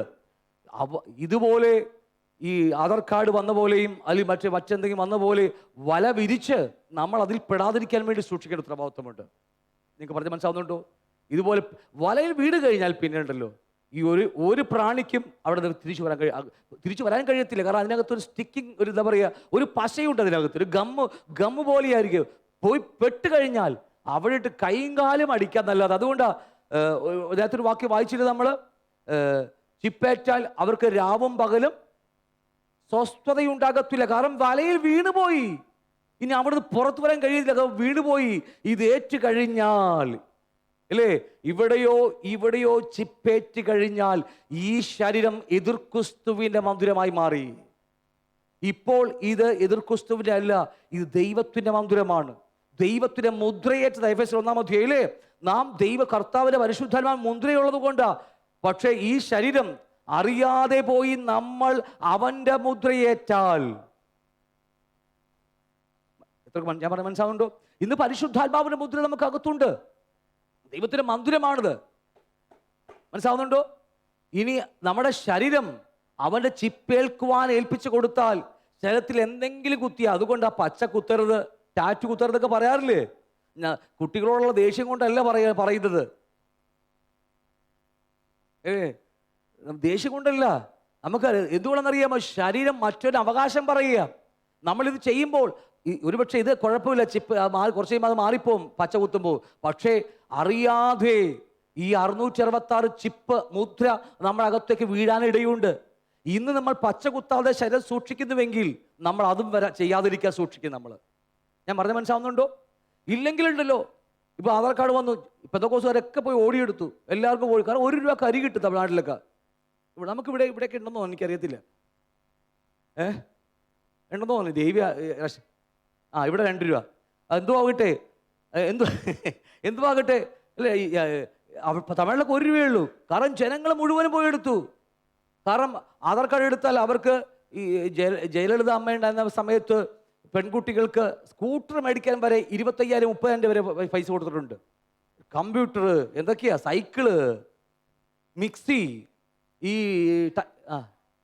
ലാപ്ടോപ്പ്, പിന്നെ ഈ എന്തൊക്കെ ഒരുപാട് സാധനങ്ങളൊക്കെ, ഒരുപാട് തയ്യൽ മെഷീനൊക്കെ ഫ്രീ ആയിരുന്നു. എന്ത് സുഖം എന്നറിയാമോ തമിഴ്നാട്ടിൽ ജീവിക്കാനായിട്ട്. കറണ്ടിന് ഇത്ര സമയം ഇത്ര എടുത്ത കറണ്ട് ഫ്രീ, അതിനുശേഷമേ കറണ്ടിന് വിലയുള്ളൂ. കറണ്ട് ഇല്ലാത്ത സ്ഥലത്ത്, വെള്ളമില്ലാത്ത നാട്ടിൽ. നമുക്കാണെങ്കിൽ ഒടുക്കത്ത റേറ്റ്. എനിക്കറിയാം നമ്മൾ എന്തൊക്കെയാണ് സംഭവിക്കുന്നത്. എന്തുമാകട്ടെ, ഇതുപോലത്തെ ഒരു ആഗോളമായ ഒരു വല ഒരുക്കിയിരിക്കുക. നമ്മൾ അറിയാതെ പോകരുത്. ആഗോളമായി പിശാച് വേൾഡ് വൈഡ് വെബ് WWW ആഗോളമായി വല വിരിച്ചിരിക്കുക. ഇന്ന് വിരിച്ചതല്ല, വർഷങ്ങളേറെയായി വല വിരിച്ചു കൊണ്ടിരിക്കുകയാണ് അതിലേക്ക്. നമ്മൾ പോയി ഒരു പ്രാണി പോയി വീഴുന്നത് പോലെ നമ്മൾ വീഴാതിരിക്കണമെങ്കിൽ ദൈവത്തെക്കുറിച്ച് നമുക്കൊരു ജ്ഞാനമുണ്ടായിരിക്കണം. അതുകൊണ്ട് ജ്ഞാനം കൊണ്ട് ആവശ്യം, അല്ലേ? ബുദ്ധിയുള്ളവൻ. നമ്മൾ തിരിച്ചും മറിച്ചും ബൈബിൾ വായിച്ചാൽ മതിയാകൂ. അതുകൊണ്ടാണ് ഞാൻ ഇടയ്ക്കിടയ്ക്ക് ആരോടും ദേഷ്യം കൊണ്ട് ഒന്നും അല്ല പറയുന്നത്. ബൈബിൾ പോലും ഇല്ലാതെ നമ്മളൊക്കെ പലപ്പോഴും വരുമ്പോഴേ ഒന്നുമല്ല. തിരിച്ചും മറിച്ചും നമ്മളിങ്ങനെ നോക്കുമ്പോൾ നമുക്കൊരു ഐഡിയ കിട്ടും. നമുക്ക് തിരിച്ചും മറിച്ച് നോക്കുമ്പോൾ നമുക്കൊരു ഐഡിയ കിട്ടാൻ വേണ്ടിയാ. എന്തുമാകട്ടെ, ഞാൻ വിടുകയാ. അതൊക്കെ മനസ്സിലാവുന്നുണ്ട് ഞാൻ പറഞ്ഞത്. അപ്പോൾ ഓക്കെ. അപ്പം അതുകൊണ്ട് ചതിയിൽ പെടാതിരിക്കാൻ സൂക്ഷിക്കുക. സാത്താൻ നമ്പർ 666 ആകണമെങ്കിൽ അത് ഹീബ്രു ഭാഷ, ഹീബ്രുവിലെ വാക്കുകൾ പഠിച്ച് നമുക്ക് കാണാൻ കഴിയും. അത് വിടുകയാണ്. അഡോബിനെ കുറിച്ച് നമുക്ക് എല്ലാവർക്കും അറിയാം. രാജീവ് ഇവിടെ നോക്കിക്കൊണ്ടിരിക്കുന്ന അഡോബിലൊക്കെയാണ് മിക്കവാറും. ഈ അഡോബ് എന്ന സാധനമുണ്ട്. കമ്പ്യൂട്ടറൊക്കെ ഉണ്ട്, നിങ്ങളുടെ മൊബൈലൊക്കെ ഉണ്ട് അഡോബ്. അതിൻ്റെ സിമ്പിളാണ് ഈ കാണുന്ന സിമ്പിൾ, ഇല്ലേ? നമ്മുടെയൊക്കെ മൊബൈലിൽ, നിങ്ങളുടെയൊക്കെ മൊബൈലുണ്ട്. അതിൻ്റെ സിമ്പിൾ പഠിച്ചാൽ അത് 3 6 കൂടുന്നതാണെന്ന് നിങ്ങൾക്ക് അവിടെ നോക്കി കാണാൻ കഴിയും. 3 6ന്റെ കൂട്ടായ്മയാണ്, അല്ലേ?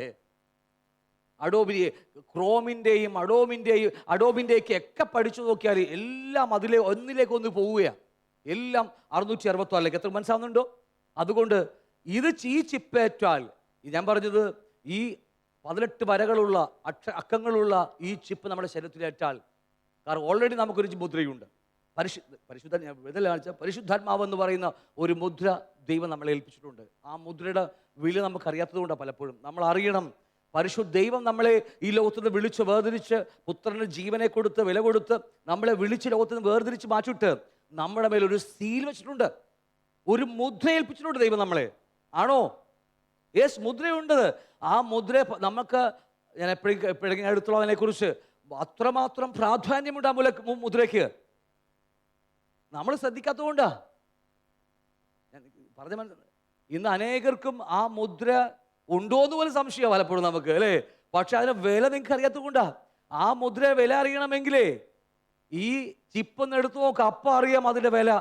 നമ്മൾ പണ്ടേറ്റ, അല്ലേ, കൈവിടപ്പെട്ട് പോയാൽ, ഇൻ കേസ് പോയാൽ, അല്ലേ? ഇപ്പോഴും ചിപ്പുണ്ടല്ലോ. അമേരിക്കയിലൊക്കെ, ജർമ്മനിലൊക്കെ പകുതി ആൾക്കാരൊക്കെ ചിപ്പേറ്റ് കഴിഞ്ഞ ആൾക്കാരാ, ഇല്ലേ? ഞാൻ പറഞ്ഞ മനസ്സിലാവുന്നുണ്ടോ? അത് ഏൽക്കുമ്പോൾ അറിയാം. സ്വസ്ഥതയുണ്ടാകത്തില്ല. നേരത്തെ പറഞ്ഞ രാവും പകലും സ്വസ്ഥതയുണ്ടാകത്തില്ല. കാരണം ഇന്ന് പരിശുദ്ധാത്മാവിനാൽ ഈ ശരീരം അവന് വിലക്ക് വാങ്ങിയിരിക്കുക, മുദ്രയിട്ട് സീലിൽ വെച്ചിരിക്കുക. എൻ്റെ ഫാദർ കൊച്ചു കോർപ്പറേഷൻ ആയതുകൊണ്ട്, പണ്ട് ഹെൽത്തിലായതുകൊണ്ട് കലൂര് പണ്ട് മൃഗങ്ങളൊക്കെ ഈ പശുവിനെ എന്താ പറയുക കാളനെ പോത്തിനെ കൊല്ലാൻ കൊണ്ടു രാവിലെ സീല് ചാപ്പ് കുത്തുന്നു അറിയാം. പണ്ട് ഞാൻ പോയിട്ടുണ്ട് അവിടെയൊക്കെ. രാവിലെയൊക്കെ ഞങ്ങളന്ന് പോകും. അപ്പോൾ അച്ഛൻ്റെ കൂടെ പോകുമ്പോൾ രാവിലേക്ക് പോകുമ്പോൾ അവിടെ കയറ്റി വിടും മെഷീനിലേക്ക്. എന്നിട്ട് ആ ചാപ്പ നോക്കിയിട്ട് കറക്റ്റായിട്ടാണ് ആ സീല് നോക്കി വെച്ചിരിക്കുക. കേട്ടോ നിങ്ങളല്ലേ? അതിന് വിലയുണ്ടത്. അതിന് പകരം നമുക്ക് പിശാചിൻ്റെ ഈ 666 ചിപ്പ് നമ്മുടെ ശരീരത്തിലേക്ക് വന്നാലുണ്ടല്ലോ, ഈ ശരീരം പിന്നെ സാത്താൻ അവകാശമായി. രാവും പകലും സ്വസ്ഥത ഉണ്ടാകത്തില്ല. നിങ്ങൾ വേണമെങ്കിൽ ചെയ്യാതിരിക്കട്ടെ. എന്നെ പോലെയൊക്കെ ഞാൻ പറയാം, അകത്തൊക്കെ ജഡത്തിൻ്റെ പ്രവൃത്തിയൊക്കെ പലപ്പോഴും ഉള്ളപ്പോഴൊക്കെ അറിയാതെ ചീത്ത വാക്ക് വായിന്ന് വന്നു, എന്തെങ്കിലും ചെറിയ പ്രവൃത്തികൾ നമ്മൾ ചെയ്തു പോകുമ്പോഴില്ല. അപ്പം കുഴപ്പമില്ല, അങ്ങനെ അതാ ഉദ്ദേശമല്ലേ. എന്തും അങ്ങോട്ട് ചെയ്തു പോകുമ്പോഴില്ല, പരിശുദ്ധാത്മാവം ദൈവം എൻ്റെ ഹൃദയത്തിൽ നിന്ന് എൻ്റെ ആത്മാവിലേക്ക് പിൻവലിയും. അതിൻ്റെ വേദനയൊക്കെ നല്ലോണം അനുഭവിച്ചിട്ടുണ്ട് ഞാനൊക്കെ. എൻ്റെ ഹൃദയത്തിൽ രാജാവായി കർത്താവ് വാഴുന്ന സന്തോഷവും സമാധാനവും. 2, പാപം ചെയ്യുമ്പോൾ എൻ്റെ ഹൃദയത്തിൽ നിന്ന് അല്ലേ പരിശുദ്ധാത്മാവ് നേരെ പിൻവലിച്ച് എൻ്റെ ആത്മാവിലേക്ക് പിൻവലിയുമ്പോൾ ഉണ്ടാകുന്നൊരു വേദനയുണ്ട്. എത്ര അനുഭവിച്ചിട്ടുണ്ടെന്ന് എനിക്കറിയാം. പക്ഷേ ഞാനൊക്കെ സ്ഥിരം അനുഭവിക്കുന്നതോടെ പറയുന്നത് ഭയങ്കര വേദന, പൊളക്കുന്ന വേദനയാണ്. കാരണം ഒരു ദൈവവൈതലിന് പാപം ചെയ്ത് ജീവിക്കാൻ കഴിയില്ല. നിങ്ങൾക്ക് പറഞ്ഞ് മനസ്സിലാവുന്നുണ്ടോ? പക്ഷെ ജഡം മൂർച്ചയുള്ളത് കൊണ്ട്, അവനിങ്ങനെ പെരുകുന്നത് കൊണ്ട് ചെയ്തു പോയേക്കാം. പക്ഷേ അതിൻ്റെ വേദന വല്ലാത്ത വേദനയാണ്. അതിനേക്കാൾ വേദനയാണിത്. അത് ചെയ്തു പോയ മാനസാന്തരപ്പെടാം. പക്ഷെ ഇത് പറ്റിപ്പോയാൽ പിന്നെ ശരീരം അവൻ്റേതായി കഴിഞ്ഞു. നരകമല്ലാതെ മറ്റൊന്നും നമുക്കില്ല.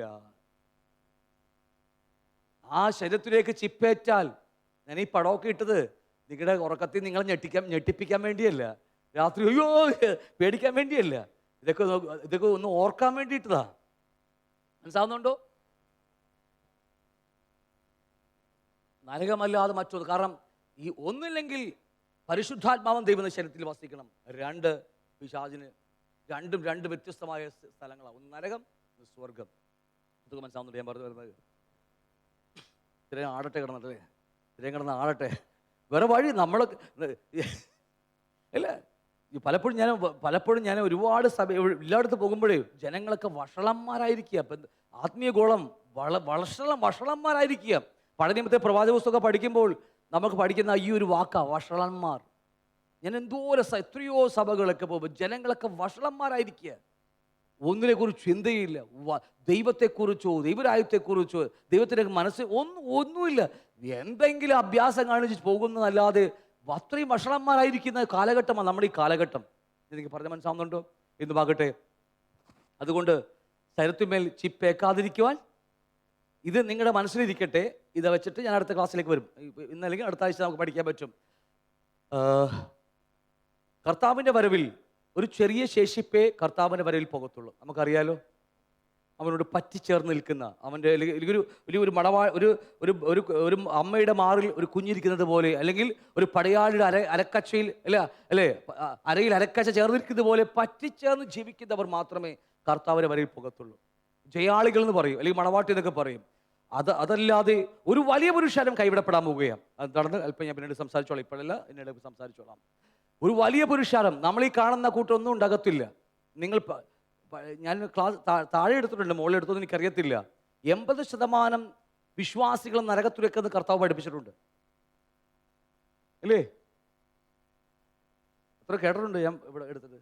അല്ലെ, കുറച്ച് പേര് കേട്ടിട്ടുണ്ട്. 80% പേർ. ഒരു യജമാനൻ, ഒരു കുലീനായ മനുഷ്യൻ രാജ്യത്വം പ്രാപിച്ച് മടങ്ങി വരാൻ വേണ്ടി, 10-ാം അധ്യായം ലൂക്കോസ്, മടങ്ങി വരാൻ വേണ്ടി അവൻ യാത്ര പോയി. 10 ദാസന്മാരെ വിളിച്ചു, 10 പേർക്ക് ഓരോ വെള്ളിക്കാശ് കൊടുത്തു.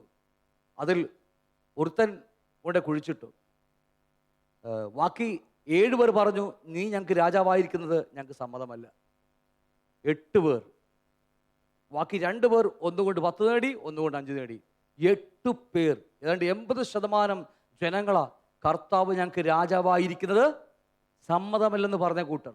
ഒരാൾക്ക് കിട്ടി, ഒരാൾ കൂടെ കുഴിച്ചിട്ടു. ബാക്കി 7 പേർ പറഞ്ഞു, നീ ഞങ്ങൾക്ക് രാജാവാകണ്ട, അതിൻ്റെ കൃപാവരം തന്നേക്ക്. 1 താലന്ത് 2 താലന്തിക്ക് തന്നേക്ക്, ഞങ്ങൾക്ക് അതുകൊണ്ട് ആഘോഷിച്ചോളാം. പക്ഷേ നീ ഞങ്ങളുടെ ഹൃദയത്തിൽ വന്ന് രാജാവായി വാഴണ്ട. ഇത് യേശു പഠിപ്പിച്ച ഉപമയാ. കയ്യിൽ എടുത്ത് പോയിട്ട് പറഞ്ഞ ഉപമയല്ല ഇത്. യേശു ഡയറക്റ്റ് തിരുവാമൊഴിഞ്ഞ് പഠിപ്പിച്ച ഉപമയാ. വെറുതെ തള്ളിക്കളയാൻ നമുക്കാവില്ല. ഞാൻ പറഞ്ഞ് മനസ്സിലാവുന്നുണ്ടോ? എന്തേ മിണ്ടാതിരിക്കുന്നില്ല അവര്? ഇത് അപ്പോസ്തലന്മാർ പോലും പറഞ്ഞതല്ല. അല്ലെങ്കിൽ ഞങ്ങൾ ഇപ്പൊ ബൈബിൾ ക്ലാസ് എടുക്കുന്ന പാസ്റ്റർമാർ എന്തെങ്കിലും ഉപമകൾ പഠിപ്പിക്കാറുണ്ട്. അതുമല്ല ഇത് ഡയറക്റ്റ് കർത്താവ് പറഞ്ഞ വാക്യമാണ്. 80% ദൈവകുഞ്ഞുങ്ങൾ നരകത്തിലേക്ക് എന്ന് പറഞ്ഞാൽ, അല്ലെങ്കിൽ കൈവിടപ്പെട വിട്ടുപോകാൻ പോകുമെന്ന് പറഞ്ഞാൽ നമുക്ക് ചിന്തിക്കാൻ അപ്പുറമാണത്. ഞാൻ കാണിച്ചു തരാം, ഇന്നല്ലെങ്കിൽ അടുത്ത ആഴ്ച ഞാൻ കാണിച്ചു തരാം.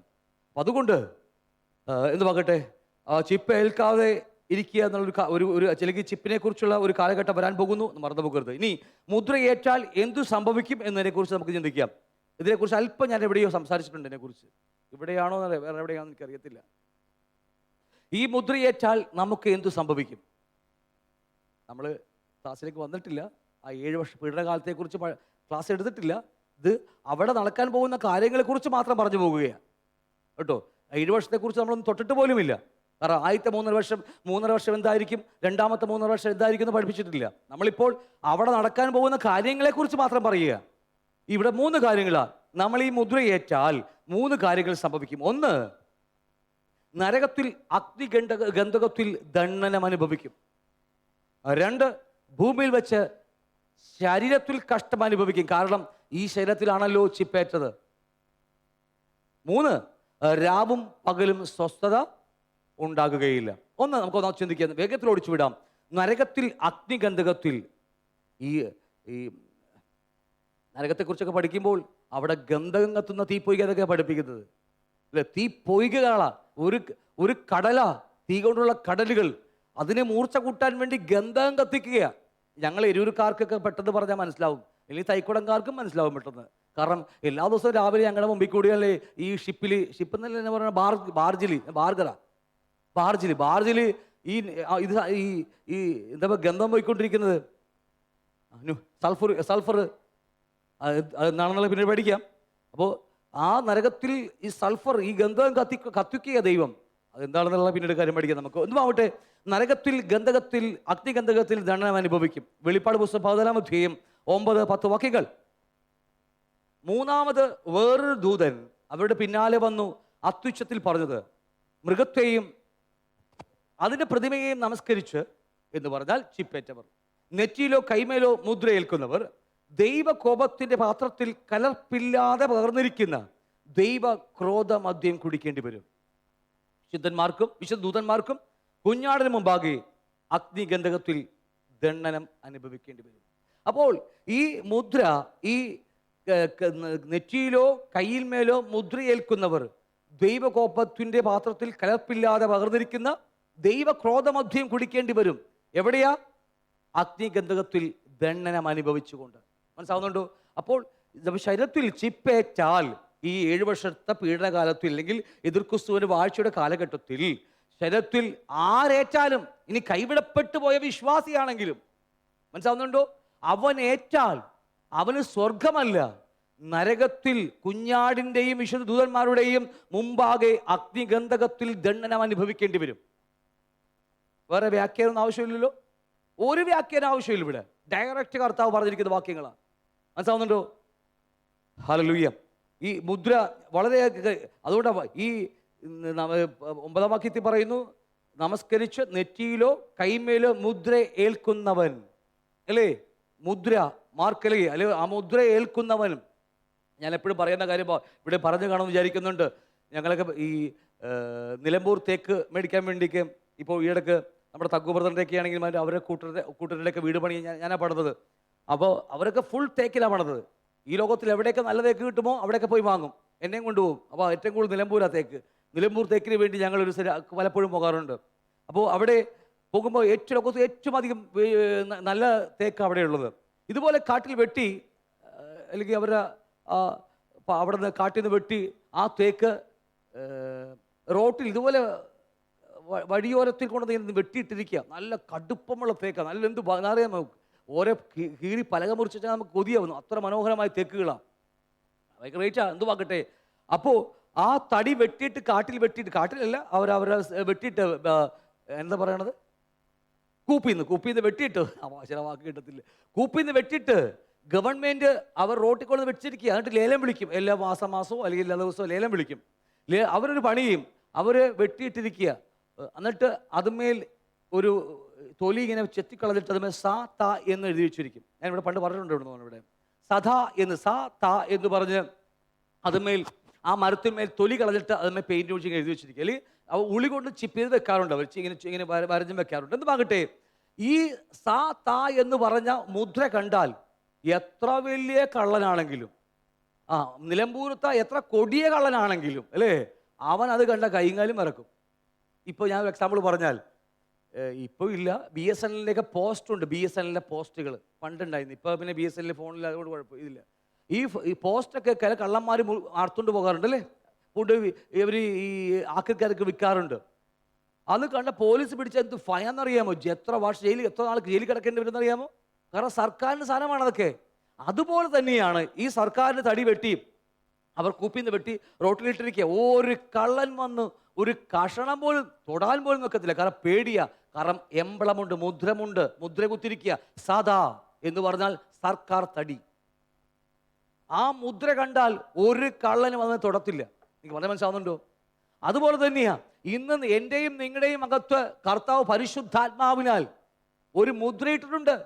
ആ മുദ്ര ഉള്ളത് കൊണ്ടാ പിശാച് കള്ളം നമ്മുടെ അടുക്കൽ വന്ന് മോഷ്ടിക്കാതിരിക്കുന്നത്. അല്ല നമ്മുടെ കഴിവുകൊണ്ടൊന്നും അല്ല, നമുക്കറിയാത്തത് കൊണ്ടാണ്. നമ്മുടെയൊക്കെ ശരീരത്തിൽ തൊടാൻ പോലും ഭയക്കുന്നത്, പിശാച് ഭയക്കുന്നത് അതുകൊണ്ടാ. എത്രയൊക്കെ മനസ്സിലാവും ഞാൻ പറഞ്ഞത്? നമുക്കതിൻ്റെ വിലയൊട്ടും അറിയാത്തൊരു പ്രശ്നം വേറെ. എന്നാൽ പോലും അത് സർക്കാർ തടിയാ. അതുപോലെ തന്നെ ഇതും സർക്കാർ തടിയായതുകൊണ്ട് നിൽക്കുകയാ. ഇനി സർക്കാർ കൈവിടണം. ചില കേസിലൊക്കെ സർക്കാരും കൈവിടും. അപ്പോഴാണ് ഓക്കെ എന്തോ ആകട്ടെ. നിങ്ങൾക്ക് മനസ്സിലായോ? ഈ Efes 4:30 പഠിപ്പിക്കുന്നു, ദൈവത്തിൻ്റെ പരിശുദ്ധാത്മാവിനെ ദുഃഖിപ്പിക്കരുത്, അവനാലല്ലോ നിങ്ങൾക്ക് വീണ്ടെടുപ്പ് നാളിലേക്കായി മുദ്രയിട്ടിരിക്കുന്നത്. പരിശുദ്ധാത്മാവിനാൽ നമ്മെ മുദ്രയിട്ടിരിക്കുകയാണ്. ഒരുത്തൻ പോലും നിങ്ങളുടെ ജീവിതത്തിൽ തൊട്ടുപോലും നോക്കത്തില്ല. നിങ്ങൾ അവൻ്റെ കൽപ്പന ശ്രദ്ധയോടെ ഇടത്തോട്ടും വലത്തോട്ടും നോക്കാതെ അല്ലേ, അവൻ്റെ കൽപ്പനകൾ, അവൻ്റെ വചനങ്ങൾ ശ്രദ്ധയോടെ നിങ്ങൾ പാലിക്കുന്നുവെങ്കിൽ നിങ്ങളുടെ ജീവിതത്തിൽ നിങ്ങൾ ജയാളികളാണ്. നിങ്ങളെ തൊടുവാൻ ഒരൊറ്റ ശക്തിക്കും, ഞാൻ പറഞ്ഞതുപോലെ 33.33% ദൂതന്മാർ മുമ്പിൽ വന്നിരുന്നാലും നിങ്ങളെ തൊടുവാൻ കഴിയത്തില്ല. കാരണം നിങ്ങൾ യഥാർത്ഥ ഭക്തനാണ്. അവൻ്റെ ന്യായപ്രമാണം നിങ്ങൾ പരിശോധിച്ച്, ഓരോ ദിവസവും പരിശോധിച്ച് അല്ലേ, അവനിഷ്ടമില്ലാത്ത തള്ളിക്കളഞ്ഞ് അവനിഷ്ടമുള്ള നിവർത്തിക്കുന്ന നല്ല ഭക്തന്മാരാണെങ്കിൽ അതൊക്കെ മനസ്സിലാവുന്നുണ്ട്.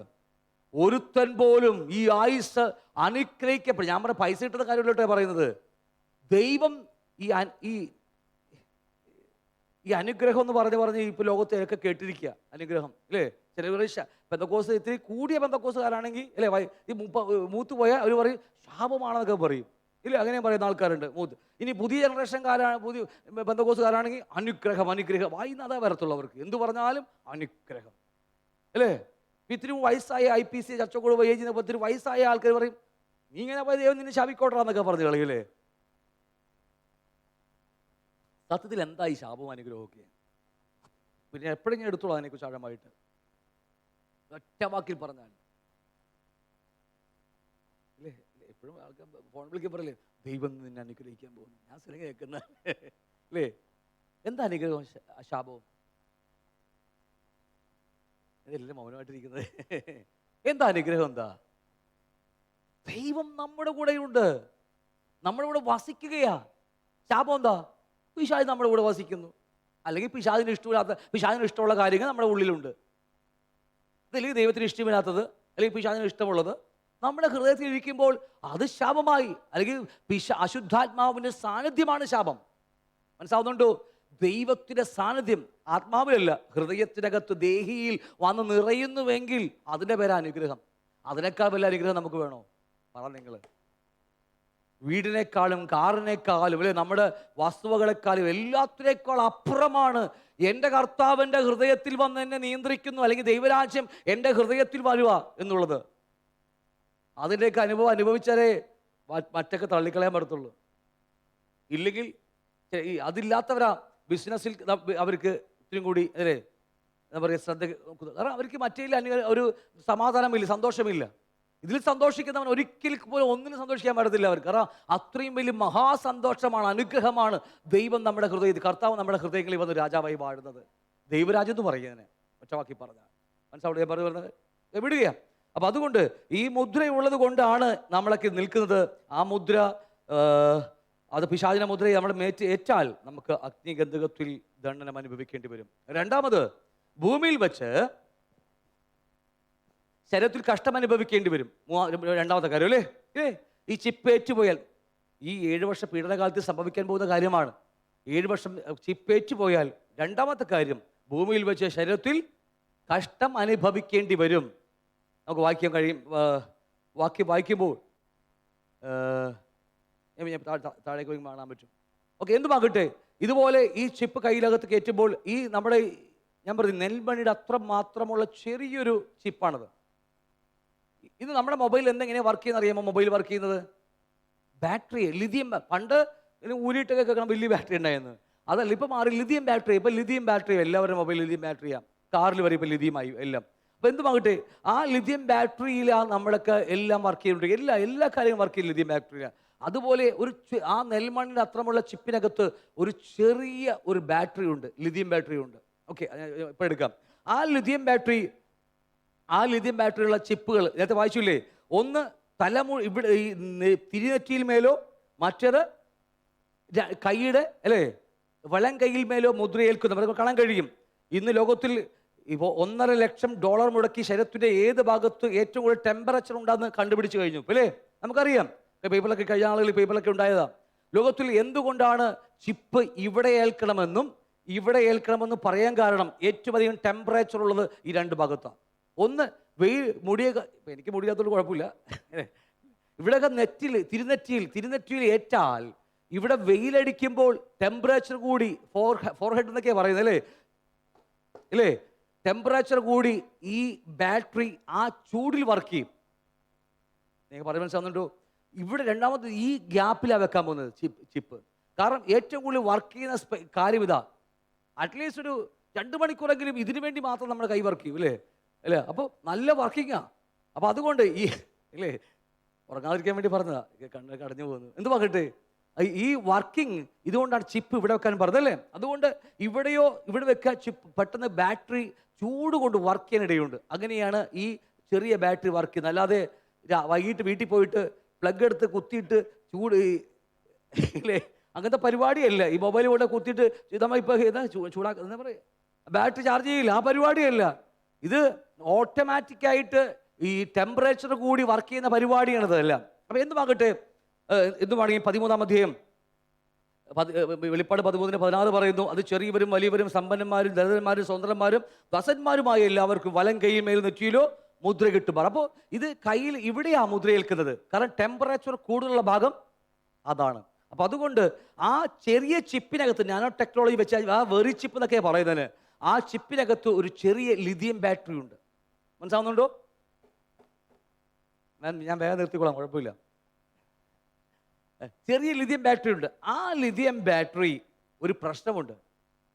ഇപ്പോഴത്തെ മൊബൈൽ കുഴപ്പമില്ല. പണ്ടത്തെ മൊബൈൽ അറിയാമോ? എൻ്റെ കയ്യിൽ ഫിലിപ്സിൻ്റെ ഇത്രയുള്ള മൊബൈൽ ഉണ്ടായിരുന്നു. ബാറ്ററി ചില സമയത്ത് ബാറ്ററി കുത്തിയിട്ട് രാവിലെ ഓഫ് ചെയ്യാൻ മറന്നുപോയി, രാവിലെ അത് ബൾജ് ഇങ്ങനെ വീർത്തിരിക്കും. അറിയണ്ടോ? പൊട്ടി ലീക്കായിട്ട് എൻ്റെ മൊബൈൽ അടിച്ചു പോയ കാലമുണ്ട്. ഇപ്പോഴത്തെ മൊബൈലൊക്കെ അല്ല കേട്ടോ, ഇപ്പോഴത്തെ പഴയത് തന്നെ ചക്കപ്പോത്ത് പോലെ ഇരിക്കുന്ന ഫിലിപ്സിൻ്റെ പഴയ സാധനമുണ്ട്. ഞാൻ പറയാൻ മനസ്സിലാവുന്നുണ്ട്. അതുപോലെ ബാറ്ററി വീർത്ത് വരും. പൊട്ടിയ ചരിത്രമൊക്കെ നമുക്ക് ഇഷ്ടംപോലെ ഉണ്ട്. ഞാൻ എൻ്റെ മൊബൈലിലും പണ്ട് പൊട്ടിയിട്ടുണ്ട്. ഒരു ലിക്വിഡ് പുറത്തേക്ക് ഇറങ്ങി വന്നു പോകാറുണ്ട്. അത് മാത്രമല്ല നമ്മുടെ വീട്ടിലിരിക്കുന്ന ക്ലോക്കിനകത്ത് ബാറ്ററി പൊട്ടിപ്പോയിട്ട് ആ ബാറ്ററി മൊത്തം ഇതായി ആ മെഷീൻ തന്നെ മാറേണ്ടി വന്നു. കാരണം എന്താ, ബാറ്ററി പൊട്ടിപ്പോയിട്ട് അതിനകത്തുള്ള ആ ലിക്വിഡ് ഇറങ്ങി വന്ന് നശിപ്പിച്ച് കളയുക. ഇത് നിങ്ങളുടെ മനസ്സിലിരിക്കുമ്പോൾ ഇന്ന് മൊബൈലിൽ കാണുന്ന ലിഥിയം ബാറ്ററികളൊക്കെ അത് ചെറുതായിട്ട് നമ്മുടെ ഒരു നെൽമണി അത്രം വലിപ്പം മാത്രമുള്ള ആ ചിപ്പിലേക്ക് അത് ഇംപ്ലാന്റ് ചെയ്ത് ആ ചിപ്പ് വർക്ക് ചെയ്യാം. ഈ ബാറ്ററിയാണ് എൻ്റെയും അല്ലെങ്കിൽ നമ്മുടെ കൈവിടപ്പെട്ടു പോകുന്ന ദൈവജനത്തിൻ്റെയും അല്ലെങ്കിൽ മറ്റുള്ളവർ എല്ലാ മനുഷ്യരുടെയും ഈ കയ്യിൽ മേൽ കുത്തിക്കയറ്റാൻ പോകുന്നത്. ഇപ്പോൾ ലിഥിയം ബാറ്ററി എവിടെയായിരിക്കാൻ പോകുന്നത്? അകത്ത്, ശരീരത്തിനകത്ത്, അല്ലെങ്കിൽ ഇവിടെ ശരീരത്തിനകത്ത് ഇരിക്കുക. എന്തുമാകട്ടെ, വായിക്കാം 16:2 വെളിപ്പാട് പുസ്തകം 16-ാം വാക്യം.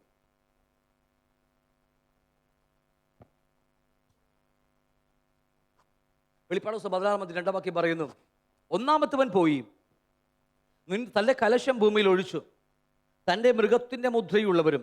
ഈ ഇവിടെ കലശം എന്ന വാക്ക് നിങ്ങൾക്ക് കാണാൻ കഴിയല്ലേ? 7 മുദ്രകളുണ്ട്, 7 കാഹളങ്ങളുണ്ട്, 7 കലശങ്ങളുണ്ട്. ഇന്ന് എൻ്റെ ഓർമ്മ ശരിയാണെങ്കിൽ 99% ഞാൻ കണ്ട ബൈബിൾ കോളേജ് സിലബസുകളിൽ, അനേക ബൈബിൾ കോളേജ് സിലബസുകളിൽ ഞാൻ കണ്ട കാര്യങ്ങളും ഞാൻ വായിച്ച എൻ്റെ വെളിപ്പാട് പുസ്തകം 10-20-ലും വെളിപ്പാട് പുസ്തകം വ്യാഖ്യാനം എൻ്റെ കയ്യിലുണ്ട്. അതിലെല്ലായിടത്തും മിക്കവാറും എല്ലാത്തിലും തന്നെ ഈ മുദ്രകളും കാഹളങ്ങളും കലശങ്ങളും 3 വ്യത്യസ്തമായിട്ടാണ് പഠിപ്പിച്ചിരിക്കുന്നത്. മുദ്ര പൊട്ടിക്കുന്നു, 6ാമത്തെ ലാസ്റ്റ് പൊട്ടിച്ച് 7ാമത്തെ പൊട്ടിക്കാറാകുമ്പോഴത്തേക്കും 7ാമത്തെ 7 കാഹളങ്ങൾ പൊട്ടിക്കുന്നു, 7 കാഹളങ്ങൾക്ക് 7 കാഹളങ്ങൾ കിട്ടുന്നു, അത് പൊട്ടിച്ച് കഴിയുക. അതിനുശേഷമാണ് ലാസ്റ്റാണ് ഈ കലശം പൊട്ടിക്കുന്നത് പറയുന്നത്. പക്ഷെ അങ്ങനെയൊന്നും അല്ല ഇത് വേദപുസ്തകം പഠിപ്പിക്കേണ്ടത്. കാരണം നിങ്ങൾ എടുത്തു പഠിച്ചോ, നിങ്ങൾക്ക് എപ്പോഴെങ്കിലും പഠിക്കാൻ കിട്ടിയാൽ ഇതിനകത്ത് തന്നെയുണ്ട്. ഓരോ വാക്കുകളും എടുത്തിട്ട്, ഓരോ അധ്യായത്തെ വാക്ക് എടുത്തിട്ട് നമ്മൾ വിശകലനം ചെയ്ത് നോക്കുമ്പോൾ 1-ാം അധ്യായം, വെളിപ്പാട് പുസ്തകം 1-ാം അധ്യായം കർത്താവിനെ വർണ്ണിച്ചു പറയുന്ന വാക്കല്ലേ? 7 ഒക്കെ പറഞ്ഞ് എൻ്റെ പൊന്നോ മനോഹരമായ അധ്യായം. ആ പാട്ട് ഞാൻ ഓടി വന്നു, പക്ഷെ പാട്ട് മറന്നുപോയി പെട്ടെന്ന്. കർത്താവിനെ മനോഹരമായി വർണ്ണിക്കുന്ന പാട്ട്. 2-3 അധ്യായങ്ങൾ സഭയെക്കുറിച്ച് കാണിക്കുക, 7 സഭയെക്കുറിച്ച് പഠിപ്പിക്കുന്ന അധ്യായങ്ങൾ. 4-5 അധ്യായങ്ങൾ വിശുദ്ധ സഭ, എല്ലാ സഭയല്ല, മണവാട്ടി സഭ സ്വർഗത്തിലാണ് കാണുന്നത്. നിങ്ങൾ പഠിച്ചാൽ മതി. 4-5 അധ്യായങ്ങളെ സഭ സ്വർഗത്തിലാണ്. 6-ാം അധ്യായം മുതൽ ഈ ഭൂമിക്കകത്ത് 7 വർഷക്കാലത്തെ പീഡനം ആരംഭിക്കുക, അല്ലെങ്കിൽ ഒരാഴ്ചവട്ടം ആരംഭിക്കുക. മനസ്സിലാവുന്നുണ്ടോ? ക്ലിയർ ആണോ? ഈ ആഴ്ചവട്ടം ആരംഭിക്കും. അവിടെ മുതൽ 7 മുദ്രകളെ കുറിച്ച് പഠിപ്പിക്കുന്നുണ്ട്, 7 കാഹളങ്ങളെ കുറിച്ച് പഠിപ്പിക്കുന്നുണ്ട്. ഇത് ഓരോന്ന് പൊട്ടിക്കുമ്പോഴും എന്തൊക്കെ സംഭവിക്കുന്നുവെന്ന്, വെള്ളം രക്തവെള്ളമാകുന്നു അല്ലേ, പലതും പഠിപ്പിക്കുന്നുണ്ട്, പല കാര്യങ്ങളുണ്ട്. ഇത് നിങ്ങൾ എടുത്തു വെച്ച് ഒരു സൈഡ് പഠിപ്പിച്ചാൽ ബാക്കി 16-ാം അധ്യായം മുതൽ നിങ്ങൾ വീണ്ടും വേറെ 12-ാം അധ്യായം അവൻ്റെ മണവാട്ടി സഭയെക്കുറിച്ച് പഠിപ്പിക്കുന്ന അധ്യായമാണ്. 11-ാം അധ്യായത്തിൽ പഠിച്ചാൽ, ഞാൻ എടുക്കുന്നില്ല, അവിടെയൊക്കെ കാണാൻ കഴിയുന്നത് 2 ദൂതന്മാർ ഇറങ്ങി വന്ന് പ്രസംഗിക്കുന്ന കാര്യങ്ങളൊക്കെ പഠിപ്പിക്കുന്നുണ്ട്. ഏലിയാവും എന്തുമാകട്ടെ 2 പഴയ വിശുദ്ധന്മാർ. 12-ാം അധ്യായം അവൻ്റെ വിശുദ്ധ മണവാട്ടി എടുക്കപ്പെടുന്നതിനെ കുറിച്ച് പഠിപ്പിക്കുന്നുണ്ട്. മനസ്സിലാണല്ലോ? 13-ാം അധ്യായമാണ് ഈ കാണുന്ന എതിർക്രിസ്തുവിനെ കുറിച്ച് പഠിപ്പിക്കുന്ന കാര്യങ്ങൾ. എന്തുമായിട്ട് ഞാൻ വിട്ട് പോകുമ്പോൾ 16-ാം അധ്യായം മുഴുവൻ പഠിക്കുമ്പോൾ കലശത്തെക്കുറിച്ച് പഠിപ്പിക്കുന്ന കാണാൻ കഴിയും. ഈ കലശത്തെക്കുറിച്ച് പഠിപ്പിക്കുമ്പോൾ അവിടെ പറയുന്ന മുഴു കാര്യങ്ങളും ഈ 6-7 അധ്യായങ്ങളിൽ പറഞ്ഞിരിക്കുന്ന 7 മുദ്രകളും 7 കാഹളങ്ങളെ കുറിച്ച് പഠിപ്പിക്കുന്ന എല്ലാ കാര്യങ്ങളും ഈ കലശത്തെക്കുറിച്ച് പഠിപ്പിക്കുമ്പോൾ അവിടെ കാണാൻ കഴിയുന്നുണ്ട്. അപ്പോൾ 2 ആംഗിളിൽ നിന്ന് വേണം നമുക്ക് പഠിക്കാനായിട്ട് വെളിപ്പാട് ദിവസം പഠിക്കാൻ. ഒന്ന്, ലോകമനുഷ്യരുടെ കണ്ണിലൂടെ, ലോകമനുഷ്യർ വേറെ ഒന്നും വിചാരിക്കരുത്, ഒരു നോർമൽ മനുഷ്യരുടെ കണ്ണിലൂടെ നമ്മൾ പഠിക്കുക. 16-ാം അധ്യായം മുതൽ വേറെ വിഷയം മാറി. അവിടെ പഠിക്കേണ്ടത് ഒരു സഭ, ഒരു വിശുദ്ധൻ ഈ 7 വർഷ പീഡനകാലം എങ്ങനെ നോക്കിക്കാണുന്നു എന്നതിനെക്കുറിച്ചാണ് വേദപുസ്തകം പഠിപ്പിക്കുന്നത്. ഞാൻ പറഞ്ഞ് മനസ്സിലാവുന്നുണ്ടോ? നിങ്ങൾക്ക് പഠിക്കാൻ എളുപ്പത്തിന് വേണ്ടി പറഞ്ഞാൽ മാത്രമേ ഉള്ളൂ. രണ്ടും നിങ്ങൾ ഓരോന്നിടത്ത് വിശകലനം ചെയ്ത് പഠിച്ചാൽ രണ്ടും ഒന്ന് തന്നെയാണ്.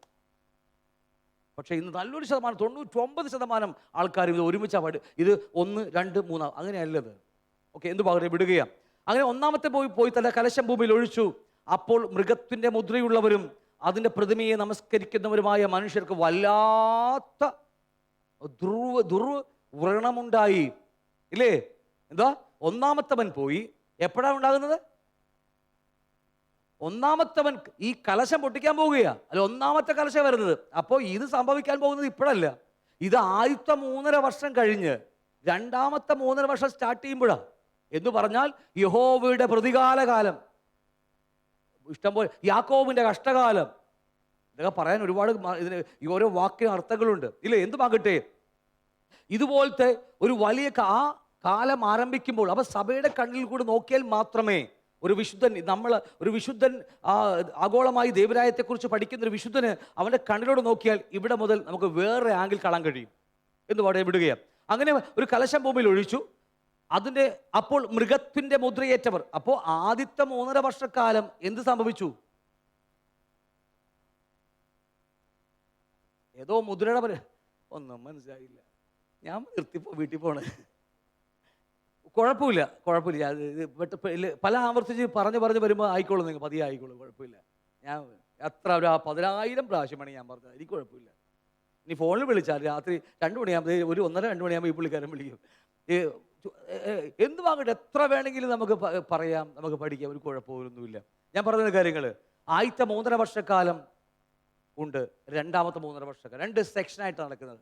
ആദ്യത്തെ 3.5 വർഷക്കാലം ലോകത്തിലെ സകല മനുഷ്യരും ചിപ്പേക്കും. കൈവിടപ്പെട്ടു പോയ ആൾക്കാർ ചിപ്പേക്കാതെ മരിക്കുന്നതും കാണാൻ കഴിയും. അത് പിന്നീട് ഞാൻ എടുത്തോളാം അതിനെക്കുറിച്ചൊക്കെ. എന്തുവാകട്ടെ, അതിനുശേഷം രണ്ടാമത്തെ 3.5 വർഷക്കാലം അല്ലെങ്കിൽ യഹോവയുടെ പ്രതികാലകാലം, അല്ലെങ്കിൽ യാക്കോബിന്റെ കഷ്ടകാലം ആരംഭിക്കുമ്പോൾ അവിടെ മുതൽ മൃഗത്തിന്റെ മുദ്രയേറ്റവരും അതിന്റെ പ്രതിമയെ നമസ്കരിക്കുന്നവരുമായ മനുഷ്യർക്ക് വല്ലാത്ത ദുർവ്രണമുണ്ടായി. അപ്പോൾ കഴിഞ്ഞ 3.5 വർഷക്കാലം എതിർക്രിസ്തുവിന്റെ ഒന്നാമത്തെ ഗ്രൂപ്പില്ലേ, ആദ്യത്തെ 3.5 വർഷക്കാലം ചിപ്പേറ്റ മനുഷ്യര് 3.5 വർഷക്കാലം അടിപൊളി അല്ലേ. ഇവിടെ ഓടിങ്ങനെ ലുലുമാളിൽ പോയി ഇങ്ങനെ കയറിയാൽ മതി, ഓപ്പൺ ആകും ഡോറൊക്കെ അല്ലേ. ബാങ്കിൽ പോയിട്ട് ഇങ്ങനെ കാണിച്ചാൽ മതി, ഇങ്ങനെ അല്ലേ ഒക്കെ സിമ്പിളാ, വളരെ സിമ്പിൾ. ലോകത്തിന് സന്തോഷമാ, കാരണം പൈസ കൊണ്ട് നടക്കേണ്ട ഒന്നും വേണ്ട, ബാങ്കിൽ പൈസ കണ്ടാൽ മതി അല്ലേ. എന്തുവാകട്ടെ, പക്ഷേ 3.5 വർഷം കഴിയുമ്പോൾ ഉണ്ടല്ലോ കളി മാറുകയാ. കാരണം അവിടെ മുതൽ 3rd വേൾഡ് വാർ ആരംഭിക്കാൻ പോകുന്നത്, യഹോവയുടെ പ്രതികാലകാലം വരാൻ പോകുന്നത്. ആ കാലം ചുരുങ്ങിയിരുന്നു കൊണ്ട് രക്ഷപ്പെട്ടു. ആ ഇസ്രായേലിൻ്റെ 1,44,000 പേരിലെ 12 ഗോത്രത്തിൽ നിന്ന് വിടുവിക്കപ്പെട്ടത്, ആ മുദ്രയിട്ടപ്പെട്ട ആ ചെറിയ ഗ്രൂപ്പ് ഉള്ളത് കൊണ്ട് മാത്രം ആ കാലം ചുരുക്കപ്പെട്ടിരിക്കുമെന്ന് വേദവസം പഠിപ്പിക്കുക. കാരണം അതൊന്നും മനുഷ്യർക്ക് താങ്ങാൻ കഴിയത്തില്ല. 7ാമത്തെ മുദ്ര പൊട്ടിച്ച് കഴിയുമ്പോണ്ടല്ലോ 1/2 മണിക്കൂർ സ്വർഗം പോലും മൗനമായിരിക്കുന്ന ബൈബിൾ എഴുതിച്ചിരിക്കുന്നത്. അടുത്ത 3.5 വർഷം ആരംഭിക്കാൻ പോകുകയാ. കാരണം യഹോവയുടെ പ്രതികാല കാലം വരാൻ പോകുന്നു. അത്രയും ഭയാനകമാ. മരണം ആഗ്രഹിക്കും, മരിക്കാൻ പറ്റത്തില്ല. മരണഭൂതനെ ദൈവം എടുത്ത് മാറ്റിക്കളയും. പിന്നെ വെട്ടുകിളിയൊക്കെ വന്ന് കുത്തിയിട്ടുണ്ടല്ലോ, പുകച്ചില്ല, നമുക്ക് വേദന എടുക്കും. നമുക്കല്ല, ഈ പോക്ക് പോയാൽ മിക്ക ഓർമ്മകളെ, അതല്ലോ ഉദ്ദേശമല്ലേ, അല്ല കണ്ണുകെട്ടി കാണിക്കണേ. എന്തുവാകട്ടെ, ഞാൻ പറഞ്ഞ കാര്യങ്ങൾ മനുഷ്യർക്ക് വല്ലാത്ത ദുർവ്രണമുണ്ടായി. എന്തുകൊണ്ടാ? മുദ്ര ഉള്ളവനും അതിന്റെ പ്രതിമയെ നമസ്കരിക്കുന്നവനുമായി. പോയി ഇങ്ങനെ പ്രതിമയെ നമസ്കരിക്കുന്ന കാര്യമല്ല പറയുന്നത്, അവന്റെ മുദ്ര ഏൽക്കുന്നതാ അവനെ നമസ്കരിക്കുന്നത്. അതാണ് മുദ്ര ഏറ്റാ നമസ്കരിക്കുക, അവനെ അവനനുസരിക്കുക നമ്മൾ. അപ്പൊ അതുകൊണ്ട് ആ മുദ്ര ഏറ്റ് കഴിയുമ്പോൾ മനുഷ്യർക്ക് വല്ലാത്ത ദുർവ്രണം. മനസ്സിലാവുന്നുണ്ടോ? എന്താണെന്ന് അറിയാമോ? നേരത്തെ പറഞ്ഞില്ലേ, ഈ ചിപ്പിനകത്ത് ഒരു ബാറ്ററി ഉണ്ട്, ലിഥിയം ബാറ്ററി. അതെങ്ങനെ വർക്ക് ചെയ്യുന്നത് നമ്മൾ നേരത്തെ കണ്ടായിരുന്നു അല്ലേ. ടെമ്പറേച്ചർ വേണം. കയ്യിൽ ഇവിടെ ഏറ്റവും കൂടുതൽ വർക്ക് ചെയ്യുന്ന ഇവിടെയാണ് ടെമ്പർ അല്ലേ. നല്ല ഉണ്ടേക്കുരുട്ടി നമ്മളിങ്ങനെ നല്ല വർക്കിങ്ങാണ്. ഇവിടെ ഏറ്റവും കൂടുതൽ വെയിൽ കൊള്ളുന്നത് ഇവിടെയാണ്. അപ്പോൾ അവിടെ ടെമ്പറേച്ചറിലാണ് ഈ ലിഥിയം ബാറ്ററി വർക്ക് ചെയ്യുന്നത്. പക്ഷേ ഒരു സമയം കഴിയുമ്പോൾ ഇതുപോലത്തെ പഴയ മൊബൈലിലെ ബാറ്ററി പോലെ പൊട്ടുവാങ്ങാട്. പൊട്ടുമ്പോൾ അതിൽ നിന്നൊരു ലിക്വിഡ് നമ്മുടെ ശരീരത്തിലേക്ക് ഇറങ്ങി വീഴും. നമ്മുടെ എന്ന് പറഞ്ഞാൽ പേടിക്കണ്ട അല്ലേ. മനുഷ്യ ശരീരത്തിലേക്ക് ആ ലിക്വിഡ് ഇറങ്ങി വരും. അത് നിമിത്തം ഇവിടെ കാണാൻ കഴിയും ശരീരത്തിന് വല്ലാത്ത, കാരണം ആ ലിക്വിഡ് ഇറങ്ങി നമ്മുടെ മൊത്തം ശരീരത്തിൽ, ഒരു മനുഷ്യൻ്റെ ശരീരം മുഴുവനും വ്രണമായി, അത് പഴുത്ത് അല്ലേ, നാറി അല്ലേ. എന്തൊക്കെയാ നമുക്കിത് തമാശയായിട്ട് പറഞ്ഞു വിടുകയാണ്. ഇതൊക്കെ വല്ലപ്പോഴും വായിക്കുമ്പോഴൊന്നും ആത്മാവിൽ നിന്ന് വായിക്കുമ്പോഴുണ്ടല്ലോ നമ്മൾ അയ്യോ കർത്താവേ നമ്മൾ അറിയാതെ വിളിച്ചു പോകും. എന്ത് മക എടുത്തത് നിങ്ങൾക്ക് മനസ്സിലായോ? അപ്പം അതുകൊണ്ട് ഈ ഭൂമിയിൽ വെച്ച് ശരീരത്തിൽ ആ ചിപ്പേറ്റ് കഴിഞ്ഞാൽ ശരീരത്തിൽ കഷ്ടം അനുഭവിക്കേണ്ടി വരുമെന്ന കാര്യം മറന്നു പോകരുത്. എന്തുകൊണ്ടാണെന്ന് നമുക്കിപ്പോൾ മനസ്സിലായി അല്ലേ. അതുകൊണ്ട് അത്രയും ഭയാനമുള്ള കാര്യങ്ങളാ. ആധാർ കാർഡ് വന്നപ്പോൾ നേരെ ഓടിപ്പോയി എടുത്തതുപോലെ ഇത് വരുമ്പോൾ ഓടിപ്പോകാൻ നിൽക്കണ്ട. ഇനി കൈവിടപ്പെട്ടു പോയാലും ഓടാൻ നിൽക്കണ്ട എന്നുള്ള അടുത്ത ക്ലാസ് ഞാൻ പറഞ്ഞോളാം. കൈവിടപ്പെട്ടു പോകാൻ വേണ്ടിയില്ല പറഞ്ഞത്, കാരണം വേറൊന്നുകൊണ്ടല്ല. നമ്മുടെ എന്താ പറയുക, ഇൻ കേസ് പോയാലും അല്ലേ പോകല്ലേന്നാ എൻ്റെയും പ്രാർത്ഥന. അതിനുവേണ്ടിയാ ഞാൻ നിങ്ങൾക്ക് വേണ്ടി പ്രാർത്ഥിക്കുന്നത് എല്ലാ ദിവസവും. ഓക്കെ, 2 കഴിഞ്ഞു. 3ാമത്തെ കാര്യം, രാവും പകലും അവന് സ്വസ്ഥത ഉണ്ടാകുകയില്ല. രാവും പകലും സ്വസ്ഥത ഉണ്ടാകത്തില്ല. വെളിപ്പാട് പുസ്തകം 14-ാം അധ്യായം അതിൻ്റെ 9 മുതൽ 11 വരെ പഠിക്കുമ്പോൾ മൂന്നാമത് വേറൊരു ദൂതൻ അവരുടെ പിന്നാലെ വന്നു അത്യുച്ചത്തിൽ പറഞ്ഞത്, മൃഗത്തെയും അതിൻ്റെ പ്രതിമയെയും നമസ്കരിച്ചു നെറ്റിയിൽമേലോ കൈമേലോ മുദ്ര ഏൽക്കുന്നവൻ, അല്ലേ, കോപത്തിന്റെ പാത്രത്തിൽ കലപ്പില്ലാതെ പകർന്നിരിക്കുന്ന ദൈവക്രോധ മദ്യം കുടിക്കേണ്ടി വരും. വിശുദ്ധ ദൂതന്മാർക്കും കുഞ്ഞാടിന് മുമ്പാകെ അഗ്നിഗന്ധകത്തിൽ ദണ്ഡനം അനുഭവിക്കേണ്ടി വരും. അവരുടെ ദണ്ഡനത്തിന്റെ പുക എന്നേക്കും മുഖം. ഇത് അവസാനിക്കുന്നില്ല, ഇത് എവർലാസ്റ്റിംഗാ, നിത്യമായുള്ളതാ. മനസ്സിലാവുന്നുണ്ടോ? ഒരു ദിവസം കൊണ്ട് ബൈബിളിൽ വാക്യമുണ്ട്, പുതിയ വെളിപ്പാട് പുസ്തകത്തിൽ ഞാൻ പിന്നീട് എടുത്തോളാം. പിശാചിനെ കുറിച്ച് പറയുമ്പോൾ എന്നേക്കും, നമ്മെക്കുറിച്ച് നിത്യതയെക്കുറിച്ച് പറയുമ്പോൾ എന്നേക്കും ഒരു വാക്യം പ്രത്യേകമായി കാണാൻ കഴിയും. നിങ്ങൾ എപ്പോഴും വെളിപ്പാട് പുസ്തകം വായിക്കുന്നവരാണെങ്കിൽ ഒരു പെൻസിലെടുത്ത് നിങ്ങൾ ആ വാക്യം എന്നേക്കുള്ള വാക്ക് വട്ടമിടുക, അത് പെറുക്കി വെച്ച് നിങ്ങൾ പഠിക്കുകയാണെങ്കിൽ നിങ്ങൾക്ക് അതിൽ നിന്ന് ഒരുപാട് മർമ്മങ്ങൾ ഗ്രഹിക്കാൻ കഴിയും. എന്നുമാകട്ടെ, അവരുടെ ദണ്ഡനത്തിൻ്റെ പുക എന്നേക്കും പോകും. മൃഗത്തെയും അതിൻ്റെ പ്രതിമയെയും നമസ്കരിക്കുന്നവർക്കും അതിൻ്റെ പേരിൻ്റെ മുദ്ര ഏൽക്കുന്നവരും രാവും പകലും ഒരു സ്വസ്ഥതയും ഉണ്ടാകത്തില്ല. ഉണ്ട് അല്ലേ? പരണമാക്കി വായിച്ച്, അവരുടെ ദണ്ഡനത്തിൻ്റെ പുക എന്നേക്കും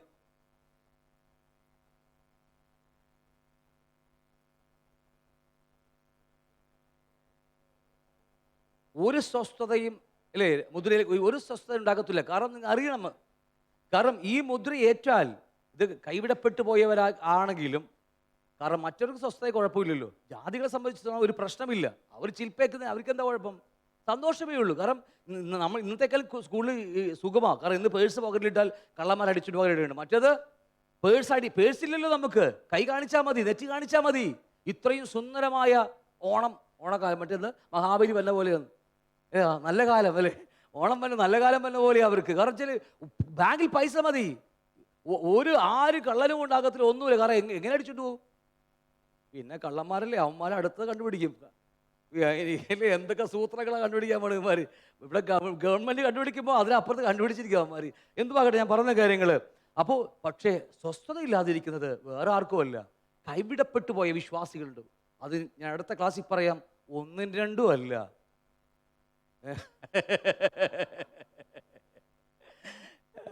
ഓക്കെ, അത് അവിടെ ഒരുപാട് കൂട്ടരുണ്ട്. അതിനെക്കുറിച്ച് പിന്നീട് പഠിച്ചോളാം അടുത്ത ആഴ്ച. എന്തുമാകട്ടെ, ഒരു വലിയ ശേഷിപ്പ് കൈവിടപ്പെട്ടു പോകുന്നുണ്ട്. അപ്പൊ അവർക്ക് അത് എത്ര പറഞ്ഞാലും അവർക്കൊരു എന്താ പറയുക, ഒരു സ്വസ്ഥത അവർ ജീവിതത്തിൽ ഉണ്ടാകുക. കാരണം ചിപ്പേറ്റാൽ ഈ ശരീരം അവന്റെ അവകാശമായി, പിശാചിന്റെ അവകാശമായി. ആ ചിപ്പ് എന്താ? മുദ്രയെന്ന് അവിടെ നേരത്തെ പഠിച്ചില്ലേ? മുദ്ര, പരിശുദ്ധാത്മാവ് മുദ്രയിട്ട് നമ്മൾ ഇട്ടിരിക്കുക. പിശാചും അതുപോലെ മുദ്രയിട്ട് അവൻ്റെ സ്വന്തമാക്കുകയാണ് അവൻ. അതിൽ ലാസ്റ്റ് മൊമെന്റിൽ 7 വർഷത്തിൽ അത് ആരംഭിക്കും. പിശാച് സകല മനുഷ്യരെയും മുദ്രയിട്ട്, അല്ലേ, ജാതികളേക്ക് അവൻ്റെ നരകത്വം എന്ന് പറയുന്ന ഭണ്ഡാരത്തിലേക്ക് ജാതികൾ ചേർക്കുകയാണ്. അതിലേക്ക് കൈവിടപ്പെട്ടു പോയവരുടെ കൂട്ടത്തിലും അവിടെയും സഹിഷ്ണുത കൊണ്ട് രക്ഷ പ്രാപിക്കാൻ കഴിയാതെ പോകുന്ന കൂട്ടത്തിലുള്ള ആൾക്കാരെ കുറിച്ചാണ് പറയുന്നത്, അല്ലേ. അതുമാത്രമല്ല, 7 വർഷ പീഡനകാലത്തിൽ ആദ്യത്തെ 3.5 വർഷം ചിപ്പ് കമ്പൽസറിയാകും. അത് മേടിക്കുന്നവനും അത് വിൽക്കുവാനും വാങ്ങാനും കഴിയത്തു. 3.5 വർഷക്കാലം, 42 മാസം, അല്ലേ, ഒരു കാലം, ഇരുകാലം, അരക്കാലം, 3.5 വർഷം കഴിച്ചിട്ടുണ്ടോ നിങ്ങളല്ലേ? അന്ന് കമ്പൽസറി ആകും. അത്രയും, അല്ലേ? ഞാൻ പറഞ്ഞ് മനസ്സിലാവുന്നുണ്ടോ? ഓക്കെ, ഞാൻ വിടുകയാണ്. ഇതുപാട്ടെ, നമുക്ക് സമയം മുന്നോട്ട് കടന്നു പോകുന്നു. അപ്പോൾ ഞാൻ പറഞ്ഞ് മനസ്സിലാവുന്നുണ്ടോ? 3.5 വർഷക്കാലം കമ്പൽസറി ആകാൻ പോകുക ഈ സാധനം. ഓക്കെ, ഇനിയിപ്പോൾ തീരത്തില്ല, ഇത് തീർത്തിട്ട് പോകാൻ വേണ്ടിയാണ്. അപ്പം ഇതുമാകട്ടെ, ഇത് ശരീരത്തിലേറ്റാൽ എന്തില്ല? സ്വസ്ഥത കിട്ടത്തില്ല. കാരണം അത് അവൻ്റെ ശരീരത്തിൽ അവൻ്റെ അവകാശമായി മാറി. വെളിപ്പാട് പുസ്തകം 14-ാം അധ്യായം 9 മുതൽ അത് സെയിം വാക്യം തന്നെയാണ്, അല്ലേ. അല്ലെ 12-13 വാക്യം പഠിക്കുമ്പോൾ ദൈവകൽപ്പനയും യേശുവിലുള്ള വിശ്വാസം കാത്തുകൊള്ളുന്ന വിശുദ്ധന്മാരുടെ സഹിഷ്ണുത കൊണ്ട് ഇവിടെ ആവശ്യം. അപ്പോൾ ഇവിടെ വിഷയമുണ്ട്. ഇവിടെ ആ കാലഘട്ടത്തിൽ എന്ത് വേണം? രക്ഷപ്പെടാൻ എന്ത് വേണം? ദൈവകൽപ്പനയും യേശുവിലുള്ള വിശ്വാസവും കാത്തുകൊള്ളുന്ന വിശുദ്ധന്മാരുടെ സഹിഷ്ണുത. ഇവിടെ രക്ഷ പ്രാപിക്കുന്നത് സഹിഷ്ണുത കൊണ്ടാണ്. ഒരുപാട് പറയാൻ പോയി ഒരുപാടുണ്ട് നമുക്കിത്. ഇപ്പം നമ്മൾ എല്ലാം ഒരുമിച്ച് കാണുന്നുണ്ട്. ആ പ്രശ്നം, കള്ളനെ പോലെ വരുന്ന മണവാളനുണ്ട്, അർദ്ധരാത്രി വരുന്ന മണവാളിനെ കുറിച്ച് പഠിപ്പിക്കുന്നുണ്ട്. ഇതൊക്കെ വ്യത്യസ്തമായിട്ടാ, ഇല്ലേ. ഇനി നിങ്ങൾ വേറെ എവിടെ പഠിക്കുമ്പോൾ മണവാളൻ ആകാശത്തിൽ വന്ന് മേഘം താഴേക്കിറങ്ങി വന്ന് അവൻ്റെ മണവാട്ടിയെ ചേർത്തുകൊണ്ട് പോകുന്നുണ്ട്. വേറൊരിടത്ത് പറയുന്നു മണവാളൻ ആകാശത്ത് വന്നിട്ട് ദൂതന്മാർ വന്ന് ചേർത്തുകൊണ്ട് പോകുന്നുണ്ട്. ഇതെല്ലാം ഒന്നല്ല, എല്ലാം വ്യത്യസ്തമായ കാറ്റഗറിക്കാരാ. ഓക്കെ, ഇതൊന്നും ആഗോളമായി പഠിച്ചാൽ എല്ലാം വ്യത്യസ്തം. അതുകൊണ്ട് നിത്യതയിൽ അനേക വാസസ്ഥലങ്ങളുണ്ട്, മറന്നു പോകരുത്. അത് പഠിക്കുമ്പോഴാണ് നമുക്ക് വ്യത്യസ്തമായ സ്ഥലങ്ങളുണ്ടെന്നും അവിടെ എങ്ങനെയുള്ളവരാ പോകുന്നതെന്നും എങ്ങനെയാണ് അതിൻ്റെ ക്വാളിറ്റി പോകാനുള്ള അല്ലേ, എങ്ങനെയാ അവിടെ പോകാനുള്ള മാർക്ക് അല്ലേ, അതെങ്ങനെയാ, അതൊക്കെ നമ്മൾ അതിനെക്കുറിച്ച് പഠിച്ചാലേ നമുക്ക് മനസ്സിലാകത്തുള്ളൂ. ഞാൻ വിടുകയാണ്, ജസ്റ്റ് പറഞ്ഞു വിടുകയാണ്. അപ്പോൾ ഈ ചിപ്പേക്കാതിരിക്കുന്ന ആൾക്കാർ അല്ലേ, ഏറ്റുപോയ ആൾക്കാർക്ക് രാവും പകലും സ്വസ്ഥത ഉണ്ടാകത്തില്ല എന്നിട്ട് പറയുന്നത് ദൈവകൽപ്പനയും അതിനോട് ചേർത്ത് പറയുക. 11-ാം വാക്യത്തിലാണ് അതിൻ്റെ പേരിൻ്റെ മുദ്രയേൽക്കുന്ന ഏവനും രാവും പകലും സ്വസ്ഥത ഉണ്ടാകത്തില്ല. ബാക്കി 12-13 പറയുക, ഈ ദൈവകൽപ്പനയും യേശുവെങ്കിലുള്ള വിശ്വാസവും കാത്തുകൊള്ളുന്ന വിശുദ്ധന്മാരുടെ സഹിഷ്ണുത കൊണ്ട്, സഹിഷ്ണുത അവസാനം വരെ പിടിച്ചു നിൽക്കുക. മത്തായി 24-ാം അധ്യായത്തിലൊക്കെ ഈ വാക്ക് കാണാൻ കഴിയും നിങ്ങൾക്ക്. അവസാനം വരെ പിടിച്ചു നിൽക്കുന്ന അല്ലേ, സഹിഷ്ണുത കൊണ്ട്. വാക്യ വ്യത്യാസമുണ്ട്. ഇത് മണവാട്ടി സഭയെക്കുറിച്ചല്ല പറയുന്നത്. നമുക്ക് സഹിഷ്ണുതയല്ല, വിശ്വാസമാണ്. നമ്മുടെ ജീവിതം വിശ്വാസ ജീവിതമാണ്. മനസ്സിലാവുന്നുണ്ടോ? ഓക്കെ, വിടുകയാണ്. ഞാൻ സ്വർഗത്തിൽ നിന്നൊരു ശബ്ദം കേട്ടു, അത് പറഞ്ഞത് എഴുതുക, ഇന്ന് മുതൽ കർത്താവിൽ മരിക്കുന്ന വൃദ്ധന്മാർ ഭാഗ്യമാമ. ഇന്ന് മരിക്കുന്ന വൃദ്ധന്മാർ വിശ്വാസികൾ അല്ലേ, ഭക്തന്മാർ ഭാഗ്യവാന്മാരാ. അതറിയണമെങ്കിലേ കൈവിടപ്പെട്ടു പോയാലുണ്ടാകുന്ന ദുരിതം പറഞ്ഞാൽ പറയും, അയ്യോ കർത്താവ് ഇന്ന് പോയാൽ മതി എന്ന് പറയും. ഇപ്പൊ മനസ്സിലായി ഞങ്ങൾ എന്തുകൊണ്ടാണ് മരിക്കാൻ ആഗ്രഹിക്കുന്നത് അറിയാമോ? അല്ലേ, എപ്പോഴും മരണത്തെക്കുറിച്ച് പറയുന്നതിന് സന്തോഷിക്കാൻ കാരണം അറിയാമോ? കാരണം ഓരോ ദിവസം ചെല്ലുന്തോറും അത്ര ഭയാനകമായ ലോകമാണ് വന്നുകൊണ്ടിരിക്കുന്നത്. അകത്ത് ജഡം അകടൊക്കെ പൊളഞ്ഞുകൊണ്ടിരിക്കുന്നു അല്ലേ. അപ്പോൾ എല്ലാം കൊണ്ട് ഞാൻ പറഞ്ഞു വന്ന കാര്യം വെറുതെ പറഞ്ഞതല്ല, ഇതിൻ്റെയൊക്കെ പിന്നിൽ കാര്യങ്ങൾ ഉള്ളതുകൊണ്ട് പറഞ്ഞു പോകുകയാണ്. ഇന്നു മുതൽ കർത്താവിൽ മരിക്കുന്ന വൃദ്ധന്മാർ ഭാഗ്യവാന്മാർ, അതെ, അവർ തങ്ങളുടെ പ്രയത്നങ്ങളിൽ നിന്ന് വിശ്രമിക്കേണ്ടതാകുന്നു, അവരുടെ പ്രവൃത്തി അവരെ പിന്തുടരുന്നു എന്ന് ആത്മാവ് പറയുന്നു. ഹല്ലേലൂയ, ആത്മാവ് പറയുന്നു. എന്നാൽ വെളിപ്പാട് ദിവസം 13-ാം അധ്യായം പഠിക്കുമ്പോൾ ഈ വാക്ക് അവിടെ ഇല്ല. 2-3 സഭ വെളിപ്പാട് ദിവസം പഠിക്കുമ്പോൾ ആത്മാവ് പറയുന്നത് ചെവിയുള്ളവൻ കേൾക്കട്ടെ എന്ന് കാണാൻ കഴിയുന്നെങ്കിൽ. 7 സഭയോട് പറയുമ്പോഴും ആത്മാവ് പറയുന്നത് ചെവിയുള്ളവൻ കേൾക്കട്ടെ. ഇവിടെയും പറയുന്നു ആത്മാവിടെ അവരുടെ പ്രവൃത്തി അവരെ പിന്തുടരുന്നു എന്ന് ആത്മാവ് പറയുന്നു. മനസ്സിലാവുന്നുണ്ടോ? പക്ഷേ 13-ാം അധ്യായം വെളിപ്പാട് ദിവസം പഠിക്കുമ്പോൾ ചെവിയുള്ളവൻ കേൾക്കട്ടെ, ആത്മാവ് പറയുന്ന വാക്ക് അവിടെ ഇല്ല. പണ്ട് ഇവിടെ പഠിച്ചിട്ട് കഴിഞ്ഞ മുതാശ പഠിച്ചിട്ടുണ്ട് അല്ലേ, ആത്മാവ് പറയുന്ന വാക്കില്ല, ചെവിയുള്ളവൻ കേൾക്കട്ടെ. ഇവിടെ പഠിച്ചിട്ടുണ്ട് നമ്മൾ, ആദ്യമായിട്ട് കേൾക്കുന്ന പോലെ ഇരിക്കുന്നല്ലോ. അതിനർത്ഥം ഇവിടെ ആളില്ല. ആ വെളിപ്പാട് ദിവസം 22-ാം അധ്യായം 17-ാം വാക്യം പറയുന്നു മണവാട്ടിയും ആത്മാവും പറയുന്നു വരിക. അത് പോയി കഴിഞ്ഞാൽ അവിശുദ്ധ മണവാട്ടിയും പരിശുദ്ധന്മാർ പോയി കഴിഞ്ഞാൽ പിന്നെ ഭൂമി അതാ. അതുകൊണ്ട് ആത്മാവെന്ന വാക്ക് അവിടെ ഇല്ല, ചെവിയുള്ളവൻ കേൾക്കട്ടെ. അതൊക്കെ മനസ്സിലാവുന്നുണ്ട്?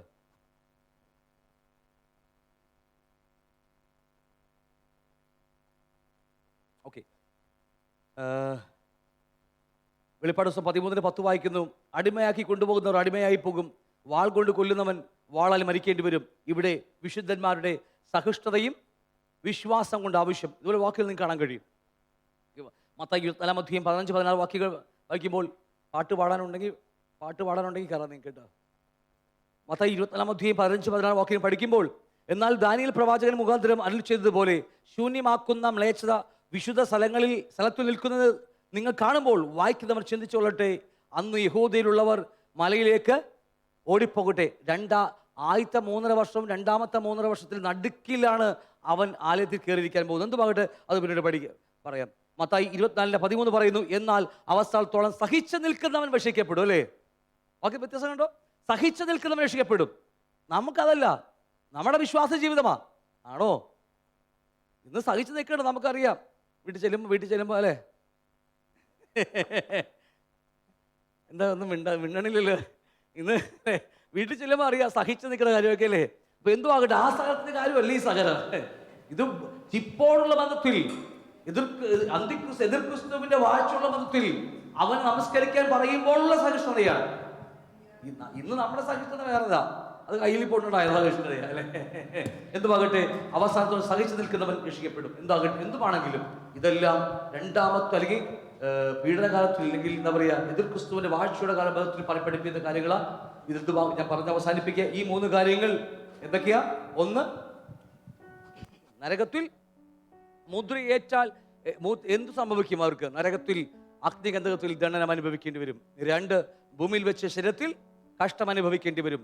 രാവും പകലും സ്വസ്ഥത ഉണ്ടാകുകയില്ല. ഈ 3 കാര്യങ്ങൾ കാരണം നമ്മൾ ഇത് അറിഞ്ഞിട്ട് വേണം നമുക്ക് അടുത്ത ക്ലാസ്സിലേക്ക് കിടക്കാനായിട്ട്. ഇനി നമ്മൾ പഠിച്ചു വന്നിരിക്കുന്നത് വിശുദ്ധ മണവാട്ടിയെ ചേർത്തുകൊണ്ട് പോകുന്നു. ആകാശത്തിൽ മിഖായേലും കൂട്ടരും യുദ്ധമുണ്ടാകുന്നു. അവിടെയുള്ള എല്ലാ സാത്താന സൈന്യങ്ങളെയും വെട്ടി ഭൂമിയിലേക്ക് ഇടുന്നു. ഭൂമിയിൽ 7 വർഷം, ഒരാഴ്ച വട്ടത്തേക്ക് ഭൂമിയിൽ അവൻ അധികാരം ഏറ്റെടുക്കുന്നു. അധികാര സമയത്ത് എന്ത് സംഭവിക്കുമെന്നാണ് നമ്മൾ ചിന്തിച്ചുകൊണ്ടിരിക്കുന്നത്, അല്ലേ? ആണോ? മറന്നു പോകരുത്. നമ്മളിപ്പോൾ എല്ലാം കൂടി കേട്ട് കഴിയുമ്പോൾ തലക്ക് വട്ടായ പോലെ ആകരുത്. അടുത്ത ആഴ്ച മുതൽ നമുക്ക് നമ്മുടെ വിശുദ്ധ മണവാട്ടി എടുക്കപ്പെട്ട ശേഷം 7 വർഷം പീഡകാലം ആരംഭിക്കാൻ പോകുന്നു. അതിൽ എന്തൊക്കെ സംഭവിക്കുമെന്ന് ഇതുവരെ പഠിച്ചത് ചിപ്പ് നിർബന്ധമാക്കിയാൽ വിൽക്കുവാനോ വാങ്ങുവാനോ എടുക്കാത്തത് കഴിയത്തില്ല. അതെടുത്താൽ എന്ത് സംഭവിക്കുമെന്ന് പഠിച്ചു, അല്ലേ? ഈ മുദ്രയുണ്ട്, പരിശുദ്ധാത്മാവെന്ന മുദ്ര വേറെയുണ്ട്, നമ്മൾ പഠിച്ചു. ഇനി ഈ എന്താണ് 7 വർഷ പീഡനകാലം, അതിൽ ആദ്യത്തെ 3 വർഷക്കാലം എന്താണ്, രണ്ടാമത്തെ 3 വർഷക്കാലം എങ്ങനെയാണ് കർത്താവ് വർക്ക് ചെയ്യാൻ പോകുന്നത്, ഭൂമിയിൽ എങ്ങനെ പ്രവർത്തിക്കാൻ പോകുമെന്ന് നമുക്ക് കാണാൻ കഴിയും.